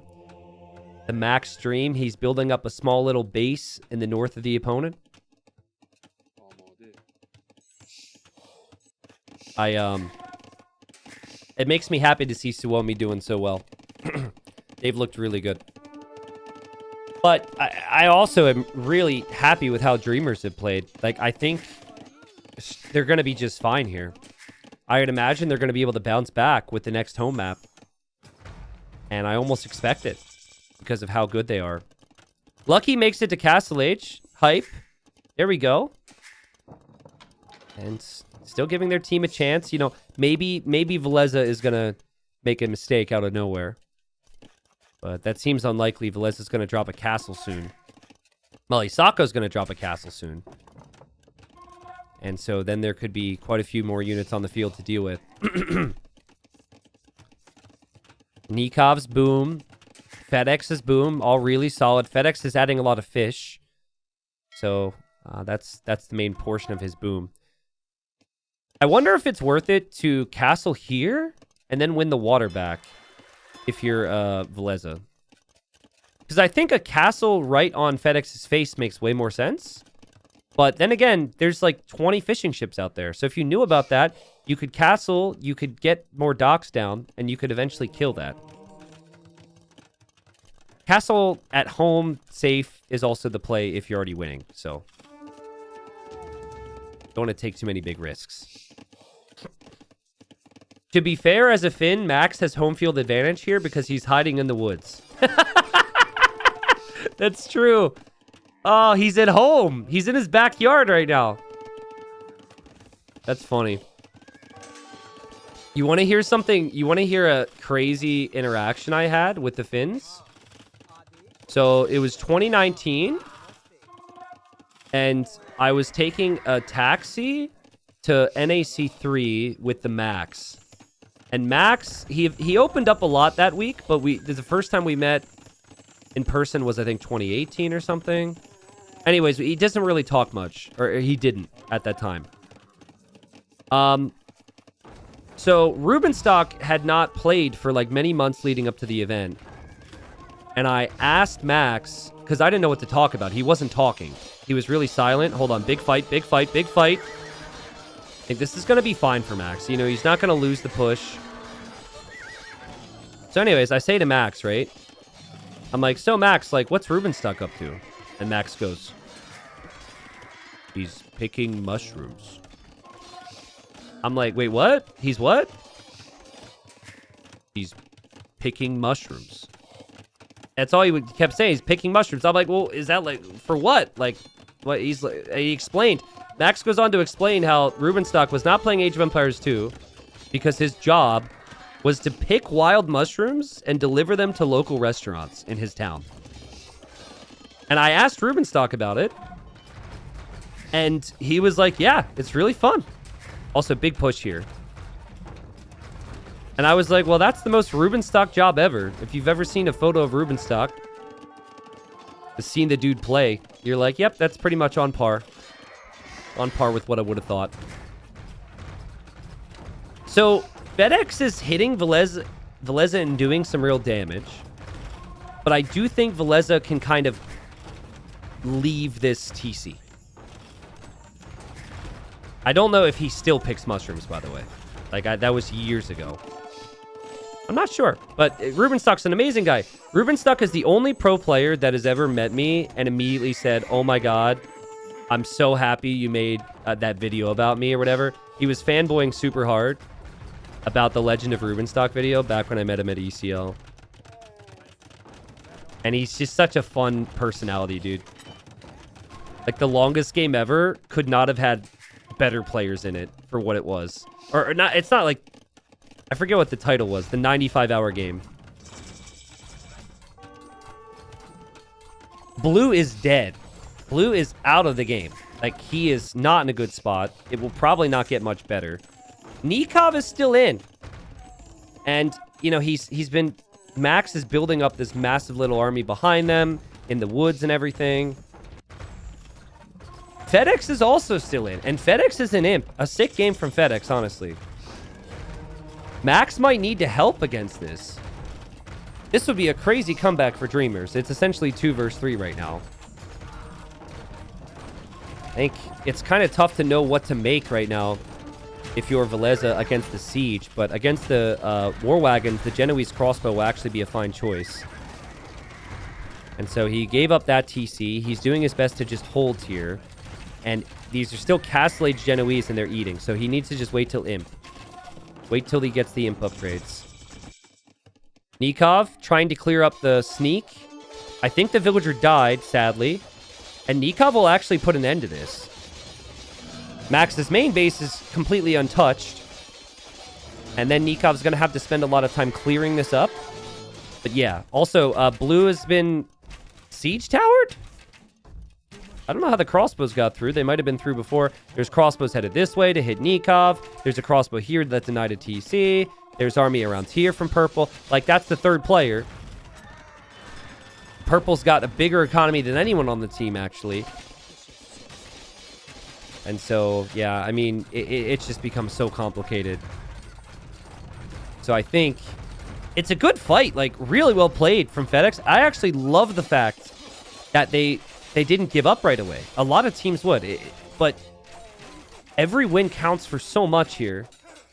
They really gave it their best effort. Like, Blue is trying to get raids in. But, I mean, Blue is just still kind of dead. I think once FedEx gets stopped, if FedEx gets stopped, they call it. Until that happens, they will continue. Because FedEx is like, if I can kill Red, we're in this. Nikov on the way to Imp now as well.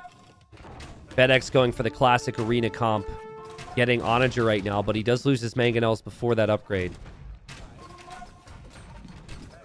FedEx is actually, yeah, he's got crazy army right now.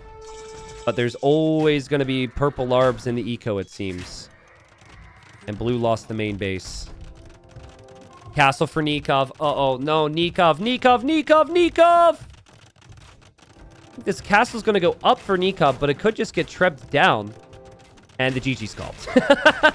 The GG's called, yeah.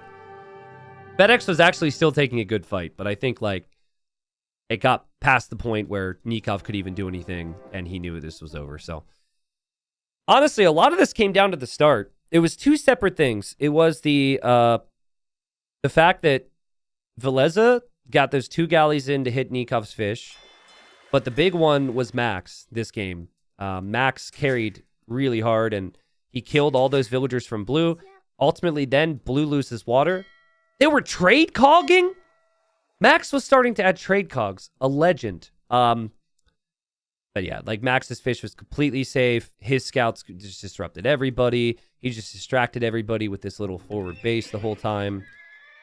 And, yeah, just well played from FedEx, like, well played from Nikov, but you can't lose a player that early on a map where there's so little potential for counterattacks. There's the difference with the eco. Alrighty, folks. It's this one again. So, we're going to be real breezy for this, because I have to step away for a moment. But we got game 4, and this is a big one. Feels like a map where it could suit the Argentinians, but Finland's so solid on these maps as well. We got Valeza playing archers most likely from the flank with Ethiopians. We've got the pocket. Nikov's playing Mayans, which will definitely be archers, but he'll probably build his ranges somewhere else. And then here we have Lucho playing as the Magyars. Wait, the positions are weird here. Oh, wait, I'm literally introducing the wrong team. I'm so stupid. Okay, sorry, Valeza for Finland. Max is the pocket, Franks. And then in the red, we have Amalia as Chinese. Okay, that's Finland. And then we have, yeah, Lucho, who's flanks playing as the, or Lucky playing as the Celts. The pocket then is scouts for Lucho, which makes more sense, and then Nikov is flank. Anyways, I gotta run. They start with a mule cart. Everyone has a mule cart. That's about it. They also have a camel. That's cool. I will be right back. My Twitch chat is going to cast the game for me. So, you know, enjoy. You shouldn't miss anything important. And there we go. We'll just follow Nikov's camel.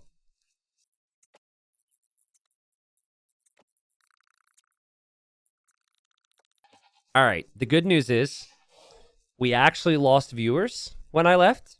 We lost a couple. That's good, actually. If I gain viewers when I leave, I get all self-conscious. So I'm back, guys. Sorry about that one. Just had to relieve myself. So big thing to mention is the wood piles here. For those that aren't familiar, this is where you get your wood. There's 20k wood on these 2 piles. So you can place 1 lumber camp and be completely fine. Obviously, the gold is standard. But I expect a lot of army here. Yes, I washed my hands, guys. I washed my hands. Thank you. We're good. I actually... This is how dedicated I am to the stream. I use hand sanitizer for my stream peas because it's faster than actually washing my hands at the sink. But if I'm not streaming, I will wash my hands at the sink. But otherwise, I use a sanitizer because it's quick. It's not the same. Why are you guys saying ew?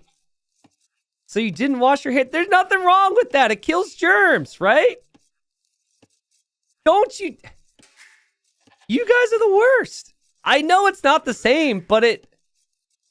Nasty, bro. Oh, come on, chat. You guys... Did you make a deal to make jokes about me when I came back while I was gone? Doesn't remove dirt. I peed! How much dirt do you think happened? Okay, it's not important. We're moving on.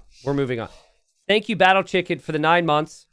Thank you, Glendower, for the 16th. Says, thanks for all the great content, T90. Your YouTube channel is my go-to for whenever I need something fun and chill to fall asleep to. Well, I'm sorry we're talking about what we just talked about. Lordic says, when is Red Bull? Red Bull is next week. I leave on Monday. This is kind of bad. I don't remember if it starts on Wednesday or Thursday. But I think it starts on one of those days. I'm going to get there. I'm going to figure it out. And I hope to bring an awesome cast for you guys. I'm really excited. I'm a little overwhelmed with all the travel that will take place and content I'm trying to get ready and, you know, packing and all that stuff. But to be in Spain for the first time and be in a Newcastle and cast some Age of Empires is the freaking dream. I'm very lucky, man. So thank you guys. Seriously, thank you guys for giving me that potential, right? For having for being a part of this fan base and community and just making my dreams come true. So how's my Spanish? Oh, it's awful. Yeah, it's really bad. But I have Google Translate downloaded and I'll hang out with Tato a lot. So hopefully I'll be okay. So you're expecting archers from the flanks and then scouts from the pocket. Nikov is actually a little far away from Lucho here. So Lucho may coordinate with Lucky because of that. But another thing to mention is the Celts here. They do chop wood faster. So that's nice. But I don't consider them a great archer civ long term. I think you still do it, though. Like, at the end of the day, you just want archers. But it shouldn't be as good as the Chinese. So I think if this game goes to Castle Age and it's even, advantage to Finland. And maybe Finland moves into the semifinals. Do we watch on Red Bull Twitch channel, or does Red Bull have, or are you doing it on your channel? So they haven't said anything to me about that. In the past, they had it streamed on my channel as well. So I really don't have an answer for you. You'll just have to wait until the event happens. But if they are cool with that, would you guys be down? I mean, most people probably watch the main broadcast, but I think it's nice sometimes to not be in the main broadcast chat. Because you guys can kind of, you know, have a more chill experience, potentially. I don't think it would necessarily hurt to try it. Nikov is here already. Veleza just now getting his ranges up, and he's under pressure. And so, tough start for Veleza, who actually has an amazing civ to recover. And it'll be double range versus double range, but the Dreamers dreaming of some villager kills right now. So thank you, No Shoes Drew. Thank you, guys. Holy crap. I don't deserve this support because I've been so... Well, I haven't been streaming as much this week because yesterday appointments and weather, and I'm prepping for this event. But I appreciate it all the same. So Veleza placing a very interesting tower. It protects his wood for now. And I think that Dreamers moved on here, saw the yellow, saw the units from Max, and knew Max was waiting. And so a bit more of a defensive opening here from Suomi. There's 10,000 wood in the wood piles, so we will probably not see someone run out of the wood piles. But the coordination from Lucho and Nikov, it's just immediate, right? Can't go to the left, we go to the right. But what you should look to, if someone towers their wood, they then can't tower their gold. So that's how you should view it. And here we just have a 1v1 between Lucky and Amalius. I mean, Lucky is the better 1v1 player. And so I think there is that at least. Now, there isn't a good example of that. But Amalius still has a nice civ. It's weird to me he was delayed with fletching, though. Delayed fletching upgrade hurts. And here comes the army, and you know, things have turned around. Like, things are falling apart here for Suomi. Now Veleza can't take gold. And he's got villagers over here that were on the mule cart taking stones so he could make more towers. And they could kill 4 villagers here. Disastrous for Suomi. We could have the 5th game, guys. It has been all Nikov. It has been all Lucho on this side. Maybe some of these villagers get away, but I love Nikov's archer play. And to see him playing Mayans and forcing the other player off of gold is game deciding in most situations. He is also out microed Veleza with similar numbers. The only thing that I think is awkward right now for Dreamers is the fact that Max has so many scouts here and that Max is super close. Lucho is really far away. That's really the big difference between the teams right now. Over here, these two are just dancing away together. It's just the distance, right? Max is super close by. Lucho, not so much. There's a blacksmith now for Lucho as he'll want upgrades. But you fall off of gold just for a moment on this type of a map, and it can lose you the game. 14 archers for Nikov. Oh, and Veleza is just getting worse. I mean, you want your best player to step up when it matters most. Could argue it matters most in Game 5, of course, but like right now, it's do or die for Dreamers, and Nikov's had a perfect opening. And then, you know, on the other side, I'm not seeing Amalius outplay Lucho at all. Lucho's still playing nice and smooth. Or Lucky, sorry. Lucho and Lucky have such similar names. And we'll see if Max can do enough. It's kind of a struggle, actually, to be Franks here when you have to make so many scouts. Right now, they have extra HP. But because you can't research bloodlines to get up to 65 HP, in a long-term scout battle, it's actually worse to have the Franks than it is the Magyars. So right now, 54 HP for Franks and 45 for Magyars. But if bloodlines comes in, advantage to the Magyars. Hey man, love watching you. I'm sitting at home with strep throat. Oh man, that sucks. Well, welcome to the stream. Get better. And enjoy watching hundreds of military units get slaughtered as you try and relax while you're sick. Why is Nikov still microing the camel? Oh, it died. That's so funny. I oftentimes forget that this is a game about war and slaughtering countless villagers, which are completely innocent. It just doesn't feel like that. It's probably like my parents were cool with me playing this as a kid because it's not very graphic, you know? It's not like tons of blood or whatever and tons of gore. But if you think about it, it's like villagers didn't sign up for this. They're being forced to work in hazardous conditions, and then they're just being sniped. It's horrible. And look at this play from Dreamers. They've looped all the way around. They've met up with Lucky, and they forced a tower from Max. Now Red wasn't prepared for this, and he gets pushed off of gold. And it's just amazing play here for Dreamers. It's not over, but it feels like the momentum is with them right now. And not for the first time, we see a villager from Suomi have to just, like, run off into nothingness that is this corner of the map. Just trying to save villagers right now. What about the sheep and boar? I suppose you could feel bad for the sheep and boar. But, you know, we don't dive that deep. What about the fish? What about the perch on a water map? Do we feel bad for the perch? So right now is when Max wants to fight.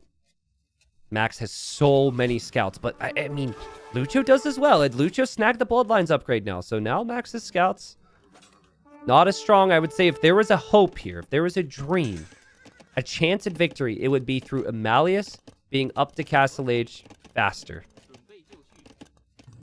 He didn't lose that many vills, actually. He's still up in vills. These vills are just going to chop wood with the mule cart. That's actually pretty sick. So he's got wood, he's got gold, and he's Chinese. Attack here from Veleza. He sneaks over to Nikov's base. Nikov not exactly ready for that. He had an army going to hit Veleza. Veleza has since towered. So that's a little awkward for Nikov. It's really awkward for Nikov, actually, because he's completely off of gold. And can Suomi do this? This is the moment. Like, if Nikov loses this army because he's distracted at home, if he's off of gold for too long and can't make more archers, maybe things get crazy. And that's exactly what happens. It's exactly what happens. He's so busy at home. He forgot about this. He does actually back away with most of it, though. I think the key for Nikov is actually the other army that's on the other side right now. And so he's going to be back on gold. Here's the army. All the scouts from Lucho heading over to Red now. But now Red is over at Lucho's base, and Lucho is not up yet. Here comes Nikov. Man, Max is so good. Like, all the house walling to protect things is so important. He'll panic down a TC on his gold. Big pressure from Finland. However, there's a lot of army waiting for the Dreamers. And that's some beautiful damage control from Lucho, right? That market foundation was perfectly timed to give him enough time for those scouts to get upgraded. And now Lucho is on Max! Kills some vills. And Nikov's still around and prowling, and he's actually going to break through as well and head right over to Red's gold. This is going to go to game 5, guys. This is going to go to game 5. They've defended Dreamers. They're attacking perfectly. And their economies are so much better. And they get to beat Chinese? With Celts on the flank? That's sick. The reason that's such a big deal here is because they would have drafted with a game plan for Game 5, right? So there might be a better Civ, let's say, for this position. But if they use that Civ and they were stuck with Celts in Game 5, you know, they might not have wanted that there. So to win with these matchups, pretty important, though. You do have to say, of course, having Mayans and Magyars on the squad for Dreamers, they certainly planned around it. What I felt was the difference in this game was in the north. Nikov and Lucho immediately applied pressure to Veleza, and Veleza wasn't able to really coordinate and get, you know, the support from Max and get archers out. Having to force the initial tower was already kind of the warning signs, and then Nikov just shifted around to the golds. Villagers went down, and that's what happens on this map because there's just so much to do and so much army and so much about the timings. So another epic series here. I mean, this has been back and forth.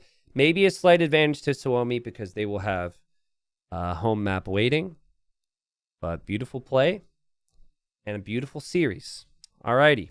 All right, so there's a lot going on this map. First thing I need to remind you of is this building here, and everyone has one, acts as a TC. So you have that, and then you don't have a normal town center, and then players have to go build that. Now, also, players will start with fishing ships. So usually a villager will wander down here to dock, so you can at least get the food from those fishing ships. Players do not start with a scout. They start with a horse, which is named Tabasco. That's a interesting name. And this game's certainly going to be spicy. All right. So what I've seen most times from the best teams... and I would consider Suomi to be one of the best here, is you have a player go to the north to take the hunt. So we've got Mully headed to the north. Usually this player wants a castle drop, because that's also where the stone is on the map. So Mully TC's here with Vietnamese. Right next to him is Nikov. And Nikov knows this guy is here too. So they are close. And Nikov has gone for the Berbers. And so he will most likely try and, block off and take some of these boars. Lucky's going to come up next to Nikov with the Gurjaras and drop a TC. So Lucky, it took some time to build that, honestly. And then we got FedEx in the south. Okay, so what I could tell is going to be the roles, at least with FedEx, is it makes a lot of sense for FedEx to go water for the team. And then in the north, I would guess that Nikov is probably going to aim for something like castle drop. And then I think Lucky will maybe go scouts. Having two players up north is not something I've seen all the time. Someone says, T90, we love you. We just don't want to shake your hand. Okay, you could stop. Nikov's got to be careful. Game 5, you don't want to lose another villager here. Now... what Finland did last time was they had castle drop in the north for I don't know if it was Mully, but, a player. He then had Veleza go water. And Veleza's Portuguese here. And he's really good with water control. I'd be shocked if he doesn't click up here. I think he will. And he'll go water. Now, Max will probably go... I mean, he's Saracens. So that's kind of interesting for Matt. What would Saracens do here? Archers? They could also go scouts. They could also go camels. They could also go water. But I see the Vil walking around for Veleza. I think this Vil is going to walk this way to dock down here. That's what he did before. And so that will definitely be water. I just don't know about the Max. But, I mean, Max has more villagers than Lucky. Because Max built his TC right away and could produce, and Lucky went all the way up here. But, I mean, Lucky has the boars. I'm going to give you a hot take. Well, no, I'm going to start off with a casual take. I don't love the Gurjaras for team games. That's my casual take. Because normally, due to the presence of archers, they can't really do too much without having access to knights. And I don't know if the Civ has any other, like many other redeeming qualities to get me that excited about the Gurjaras. Now, here's my hot take, because someone's going to say, well, they don't have knights to counter archers, but they have the Shrivamsha Rider. Castle Age Shrivamshas suck. They're just not good enough. That's my opinion. They're not good enough. When the unit was first introduced, I felt it was overpowered, and I think that was absolutely the case, and the devs nerfed it. In Imp, I think they're pretty good against archers, but I don't think Castle Age Shrivamshas are good enough. Now, I'll probably get proven wrong here, but I think that's what they probably have Gurjaras in here for, is Shrivamshas and camels. Because what else are you going to do? So it's going to be tough. Meanwhile, it is very clear to me how the other teams are going to play this. We'll probably have Rattan archers from Mully. Max is the only one I'm a little uncertain on, but it feels like it could be archers from him. And then it is almost certainly Navy for Veleza. FedEx in the blue is also not contesting water at all. Oh, and he's going forward archers. Ooh, okay. So they're going to give up water. Veleza's just going to... Like, Veleza's going to skyrocket ahead in this game because he'll probably win water and fish. That's what happened last time.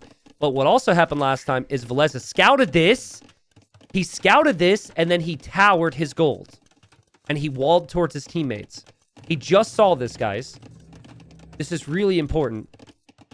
And Veleza's going to wall this up real fast and drop the tower immediately. That's great scouting from Finland, based on probably what they have not seen in the middle. Because I was thinking FedEx would go water. FedEx is not. Now they need to think, what is FedEx actually doing then? Kind of funny is you can garrison fish as the Gurjaras, which is such a random bonus, but the fishing ships are safe. So there is that at least. Now this tower for Veleza doesn't actually allow him to take gold. And they haven't scouted this gold. So Veleza will be off of gold. Now that's not immediately important because he will have fish. He doesn't need Navy anymore. He could just free fish boom and he only needs wood for that. But it is notable as we have a tower from Elisako. He's actually taking the stone down here. So he's able to go for that castle drop, which he will try soon. And then we have a tower from Max. Look at how Finland all squished together here and coordinated. And Max is going for scouts right now. Again, I was a little uncertain. But I think Velez is telling the team, like, guys, you can fish. And Max is bringing another Vil to dock more. Like, they're going to have crazy eco here. Sneak dock from Nikov is interesting. I think this is where his initial fishing ships were, but that's not going to do much. Okay. Priority number 1 for Nikov is build houses or anything you can, really, to stop the opponent from castle dropping your face. You're okay with them getting a castle. You don't want the castle to be on your TC. And that tower might be part of the reasoning.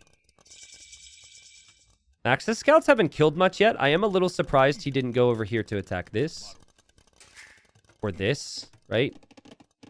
He does tower his wood line. Nikov saw the Vils from yellow. And yellow's in Castle Age. And yellow's now trying to think, where do I drop this castle? See, that's the thing. That castle is... It's good to have a castle, but it doesn't protect your TC. And Nikov will be in Castle Age soon. And Nikov could actually delete this house and drop a castle that takes out the TC. So Nikov's doing all the right things here. I think if he house walls this and then castles the hill, could be awkward for yellow. Also, archers from FedEx coming through. Hasn't killed a lot this game. And then we have camels from Lucky to defend from Max's scouts. I mean, guys, it's looking pretty... It's looking like this could pan out for the Dreamers after all. I really like the opening. Veleza on 16 fishing ships is going to be tough to stop. But FedEx finds some kills. He's also going to dive the tower for Max. FedEx is a real problem. He's disrupting Yellow's gold income. He's disrupting Max's gold income. And this is all before the castle. Yellow is actually doing the same thing. He's building houses! to block a castle. And Nikov knows this is so important. He deletes a market and his own house. You actually kind of need the market, and it's going to drop this castle here. That's crazy talk. That's crazy talk, but I like the energy. Also, nice farm, Lucky. That's really nice. Because now yellow will lose this TC. That's sick. I think the recognition from Dreamers with the castle in the north and trying to get that archer player to annoy as many people as possible is just perfect. And we've got some Shravamshas now from Lucky. Let's see if I'm proven wrong. He's going to go in, and Veleza actually has skirms. They'll be very good against skirms, and these units will be very annoying in Max's feudal age eco if he could get somewhere back here. So what happens now is the TC will eventually go down for Melisako. And he was also pushed off of gold temporarily, so his Rattan production isn't all there. If Max didn't wall this up, guys, Max is dead. Like, yellow's dead. Like, Max will lose 20 vills to this. That's crazy that he's able to get those walls down. Uh-oh, we actually have a ram from yellow. Ooh. Well, we have a ram from yellow, plus yellow's castle has been firing on Nikov's castle. Things could get interesting. Remember the fish, though. We can't forget about that. Look at this fish economy. I mean, I can never doubt Suomi if they have the free fish boom. You can justify, you can afford to lose eco here or there on land as long as you have that fish boom.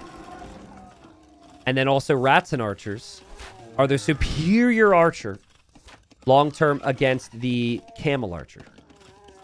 Especially considering Nikov doesn't even have fletching yet. Yellow's still kind of cramped, though. Nikov, distracted. Runs into the TC there. Doesn't lose a unit.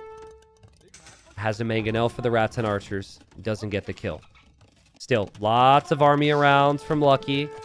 And from FedEx, but FedEx is in feudal. Army actually breaks through. There's so much happening here. It's so chaotic. Okay, nice kill there against Veleza. Veleza's actually mixed in some pikes. Back here, the castle stays up for Nikov because he had the mangonel and the TC. Nikov, 20 more vills than yellow right now. 20. That's crazy. Yellow's in a really rough spot compared to him. And yellow might also not... He lost his little extra TC thing. I promise I'll come up with more creative ways to describe that building by the semis and the finals. But for now, we'll call it that. This is so close. This is so close. The lack of a fish boom has not affected Dreamers at all. They are okay now. Yellow is constricted. Yellow is stuck. And good luck taking boars underneath the TC if Siege shows up.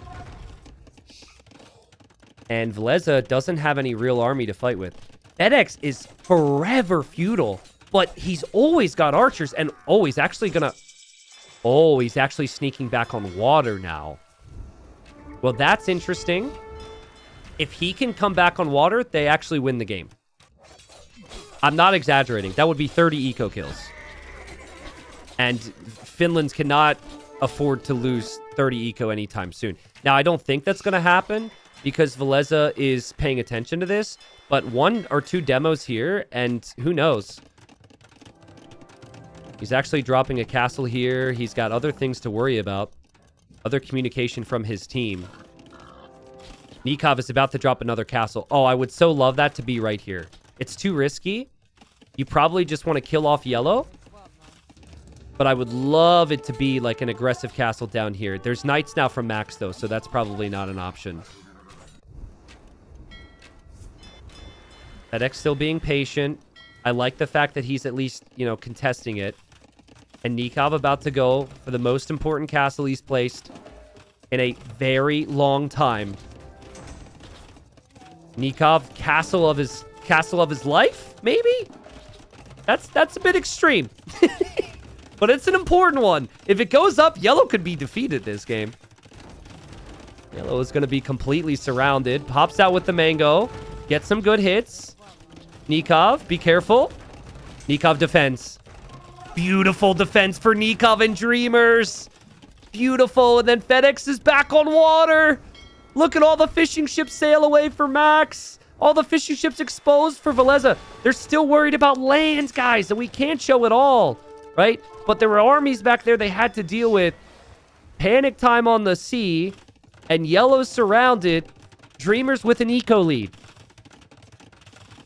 And it is bad for yellow. I don't know how he escapes or what he even does anymore. He can't do anything. And it's also, like, not really great for Max or Veleza compared to the other team. The thing that's crazy, though, is that FedEx is still feudal. So now we get to see how good the Shravamshas really are, because if they have an answer to archers, it would be Shravamsha riders from Lucky, who's had a really good game, by the way. Like, he is flying behind here. I love the farms as well, but he's just been, you know, tossing in cav units anywhere he can. Max has knights. Veleza has crossbows, but for the first time, they're going to push forward together. They haven't been able to up until this point. And on water, the fish have been disrupted, where I think you're actually happy with the damage. I don't know if you... Obviously, you'll take more, but I don't think if you need more damage. Max defends the TC. Veleza gets onto that gold. Okay, Nikov's Camel Archers are super focused on yellow right now. I think Nikov is going to be... He's going to need to help. FedEx is toast. But, you know, if the Camel Archers and the Camels from Lucky combine, they can keep FedEx in a better spot than Yellow. Because Yellow's never getting out. And Yellow's got, like, this TC. Of course, he's got a little bit out, but it's still not great. This is rough for FedEx. This is really bad. And it's panic time for Lucky, because it's only him that's here to defend from this. He does have Shravamshas. Lots of armies around. Nikov's Camel Archers. I don't mind this either. I think if Nikov just pushes down here towards Max, Max can't advance forward anymore. And that's more than enough army for Lucky to kill this. It was a very small crossbow force for Veleza. And we have Mulisako on the way to Imp? What? He's fast imping? Yo, that makes things really interesting. He's fast imping, but losing all of his lumberjacks. So he's going to need to ask for gold for a treb, but that one treb will hopefully take out 3 castles. That's crazy talk. I don't think it'll work unless he walls in the treb, because Shravamshas can go take the treb. But what else can he do? Like, I don't know what else to suggest. Also, it's not really killing anything anymore. But the fact that FedEx just keeps making ships is actually so good, because the opponent's always reacting and making something too. And FedEx is feudal. If he can get the Castle Age players who are in a better position than him to focus on other things, like focus on him at all, that's worth it. Guys, Dreamers. They took down China in the group stage. They won through the winners bracket. They're up against Suomi. They're looking great. It's such a fun squad too, man. All Argentinians who believed in the dream. Max will probably get this castle up. But Nikov, 100 vills. He'll have 4 castles.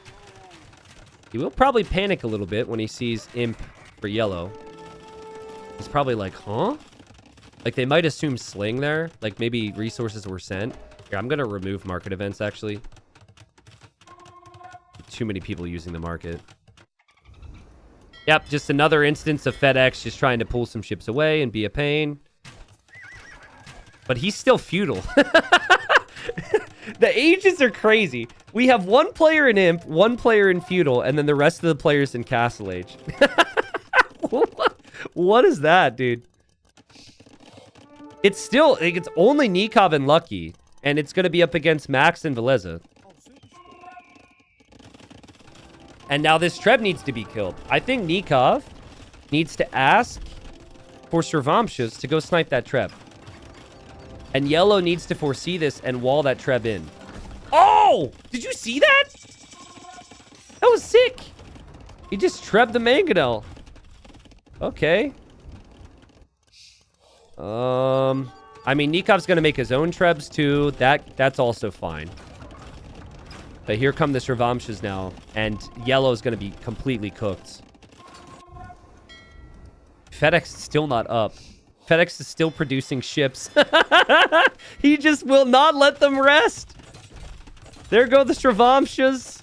Say goodbye, yellow. Say goodbye. Trebs will go down. Vils will get slaughtered. And horrible for Finland. It's not so much that yellow is going to be out of the game. It's that yellow didn't take Nikov's castles down. That would have been such a big help. Oh, man. Big demos there from FedEx, too. This is a really underrated trait. To be stubborn, to never give up, and to just always fight for the team is such an underrated trait. The fact that he's still in feudal here and doing that has actually helped. Yellow had some eco down here. That'll go down too. Like every time Max and every time Veleza are going to go forward, they just have a random blue ship disrupting their water. Max is going to get slaughtered. Max is going to lose his Vils. Max is going to lose his castle. This is over. Right? This is over. Max doesn't have army right now. He's going to try some camels, which is great with Saracens. But we have Elite Shravamsha Rider! Why did I choose this game to say these units suck? To be fair, I said Castle Age. It's rough. Lucky's going to have 40 of them. 4-0. And he can raid. The main thing he's going to be up against is actually archers from Veleza. And they will wreck with Elite.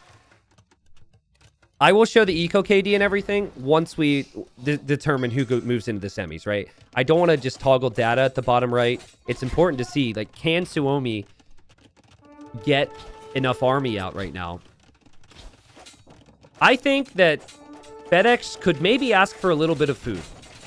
Just getting to Castle Age would be nice for him, but it's honestly not needed. And the Shravamshas say, open the gate, why don't you? Boom! They run around! They surround the Arbalest! And pathing is kind of awkward, and the units bump into each other a lot, and the Arbalest are actually still kind of okay, but there's still a lot of Shravamshas. The pushback from Dreamers is real. The camels are the key here for, I think, Max. And he can't take engagements against the camel archers. He did lose like 30, 40 Shravamshas there and still didn't kill the Arb mass. And that wasn't Max's Imp TC. That was his handcart TC. Max makes it to Imp. But, you know, it's just a problem. Like, Dreamers they have control everywhere. Nikov was missing Bloodlines this whole time. You're missing Bloodlines that whole time, and you're still in a decent spot. I think that says a lot about your position. It's a big upgrade to have when you're taking fights against lots of army, but there really wasn't a lot of army against Nikov. Yellow got taken out of the game because of that epic castle from Nikov.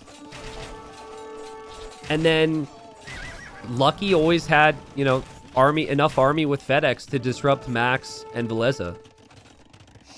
And Nikov then had the time and he boomed. FedEx on the way to castle. And Dreamers just need to push this with Siege right now. Max is actually adding trade cogs. We have trade cogs on water for Suomi. Again, they did it before. But what happens when FedEx comes back to the sea? He's got 5 docks, and he will be on water here. I don't think they have the Navy to protect. They don't have the resources to save themselves on land and also on water. And yeah, the fun, crazy fact about FedEx too, for those that didn't know I wasn't joking, is he's actually a grandmaster in chess. He's actually a pro chess player who's playing this game for 20 years. He's a solid closed map player. Has done some great things in, he played in Titans League Gold, for example. Established into the top 50, top 60. And he does great things here too, and he's known his teammates for a long time. He'll get his upgrades now. And now is when all the population on water should start to go down for Finland. The Shravamshas are melting, but they're also raiding. And I don't think Finland realized this. Lots of losses there for the Max. Nikov needs Elite Camel Archer. That upgrade hasn't been in yet. These are Saracen Camels, 170 HP. It is becoming a bit of a composition problem, this Arbalest Camel play from Max and Vleza. But here come the fires. Just Castle Age fires, in all fairness. But it's way better than Feudal Age fires. So... yeah, I don't know much about chess, but I know how difficult it is to be a Grandmaster, so... FedEx honestly should ask for Res to even go imp at this point. But you might not want the weakest player to receive 800 gold if you don't have the gold to make more army as well. I think the key here for Nikov is Camel Archer upgrades. And the key for Lucky is Shrivamshas, and they have to continue this push. Max has Eco out here. The trade is so valuable for them as they have no map control. And they can't take the gold back here. Nikov, for the love of God, dude. Please get Elite Camel Archer. That's such an important upgrade to get here. Like, this is the best time for Max to force a fight. He still can't take it. But it's only going to get worse if Nikov gets it upgrade. It's probably just moments away now. Still raids from Shrivamshas on the front. 100 population lead for Dreamers. I think Lucky could help out again. Snipe these Trebs over here. Great patience back here from Dreamers. And FedEx just keeps coming. He just keeps coming. He's going to have 30 fires. 30, dude. That's a little bit of overkill maybe, but he's finally going to win water. Holy. And Finland have to clear this. This army has to be killed. If they kill this army, maybe. But I'm not seeing it. Look at... dude, Lucky's been playing so good. He sniped the Trebs immediately after that opportunity presented itself. And Dreamers win 3-2 against Suomi on Suomi's home map. What a story. And guys, this team fought so hard for this victory. This was the closest game in the series, really, in my opinion. And a lot of things went well for Finland. I remember when Finland played this map last time, they dominated when Vleza and Max had the water. And that, I think, was a key to why Dreamers was able to come back. Feels crazy, but FedEx sneaking. Well, first off, the initial archers, right? That was great play to hit as many people as possible. But then to, like, sneak more docks up was such a game changer. He didn't kill that much. His KD is probably really bad. Well, it's not too bad. But it was the attention and focus from Vleza on the water to keep all that stuff alive. He was never able to really push forward on the land. Remember, by the time Vleza moved forward to hit FedEx's base and Lucky Rox's base, Lucky had such a big boom that he was able to clear that up, right? Also, a big game changer for me this game was the foresight and the thinking with the castles. This was so sick. At this stage right now, there is a Vil lead for Nikov, and it's fairly significant. It's like 33 eco for yellow, 46 for Nikov. Nikov did a good job maybe using this TC, which wasn't easy because there were scouts, but anyways. But the foresight to block your opponent's castle spot, yellow hesitated and thought, well, I guess I can't castle drop him. And then the epic play to delete your market and YOLO that crap right there on his face was so good. And it eventually led to Yellow having big problems. And then Yellow was kind of out of the game. I do think Yellow's fast imp was actually a good attempt and a really admirable attempt. Like, I think it was the best play to come back. But yeah, I mean, constant raids from Lucky, constant raids from FedEx, and just constant fight from Dreamers. Congratulations to them. We'll pull up the bracket here in a second to see who they'll be up against. But they have beaten some of the best teams in terms of synergy that our game has seen over the years so far in this tournament. Again, they beat Yo's team, Yo, Vivian, Lix in the early rounds. And they also then beat Suomi in this stage in the quarterfinals. And it's like all Argentinian guys that just have this amazing squad and amazing synergy. So, okay. So, thank you everyone for watching. What a crazy series. Let me get that up on the scoreboard. I can't wait to message Nikov and tell his team to keep going. Bummer for Suomi fans, but this is the schedule for tomorrow. This is what we have. So, obviously, this hasn't updated yet, but it will be Dreamers against Gamer Legion in the semifinals tomorrow. That's going to be tough. That's not going to be easy. Gamer Legion are the favorites.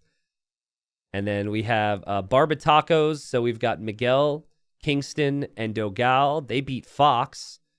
And they're going to be up against My Insanity. My Insanity, a team of Sato, Daniel, ACCM, and Anatov. A really good team. So those are the sets.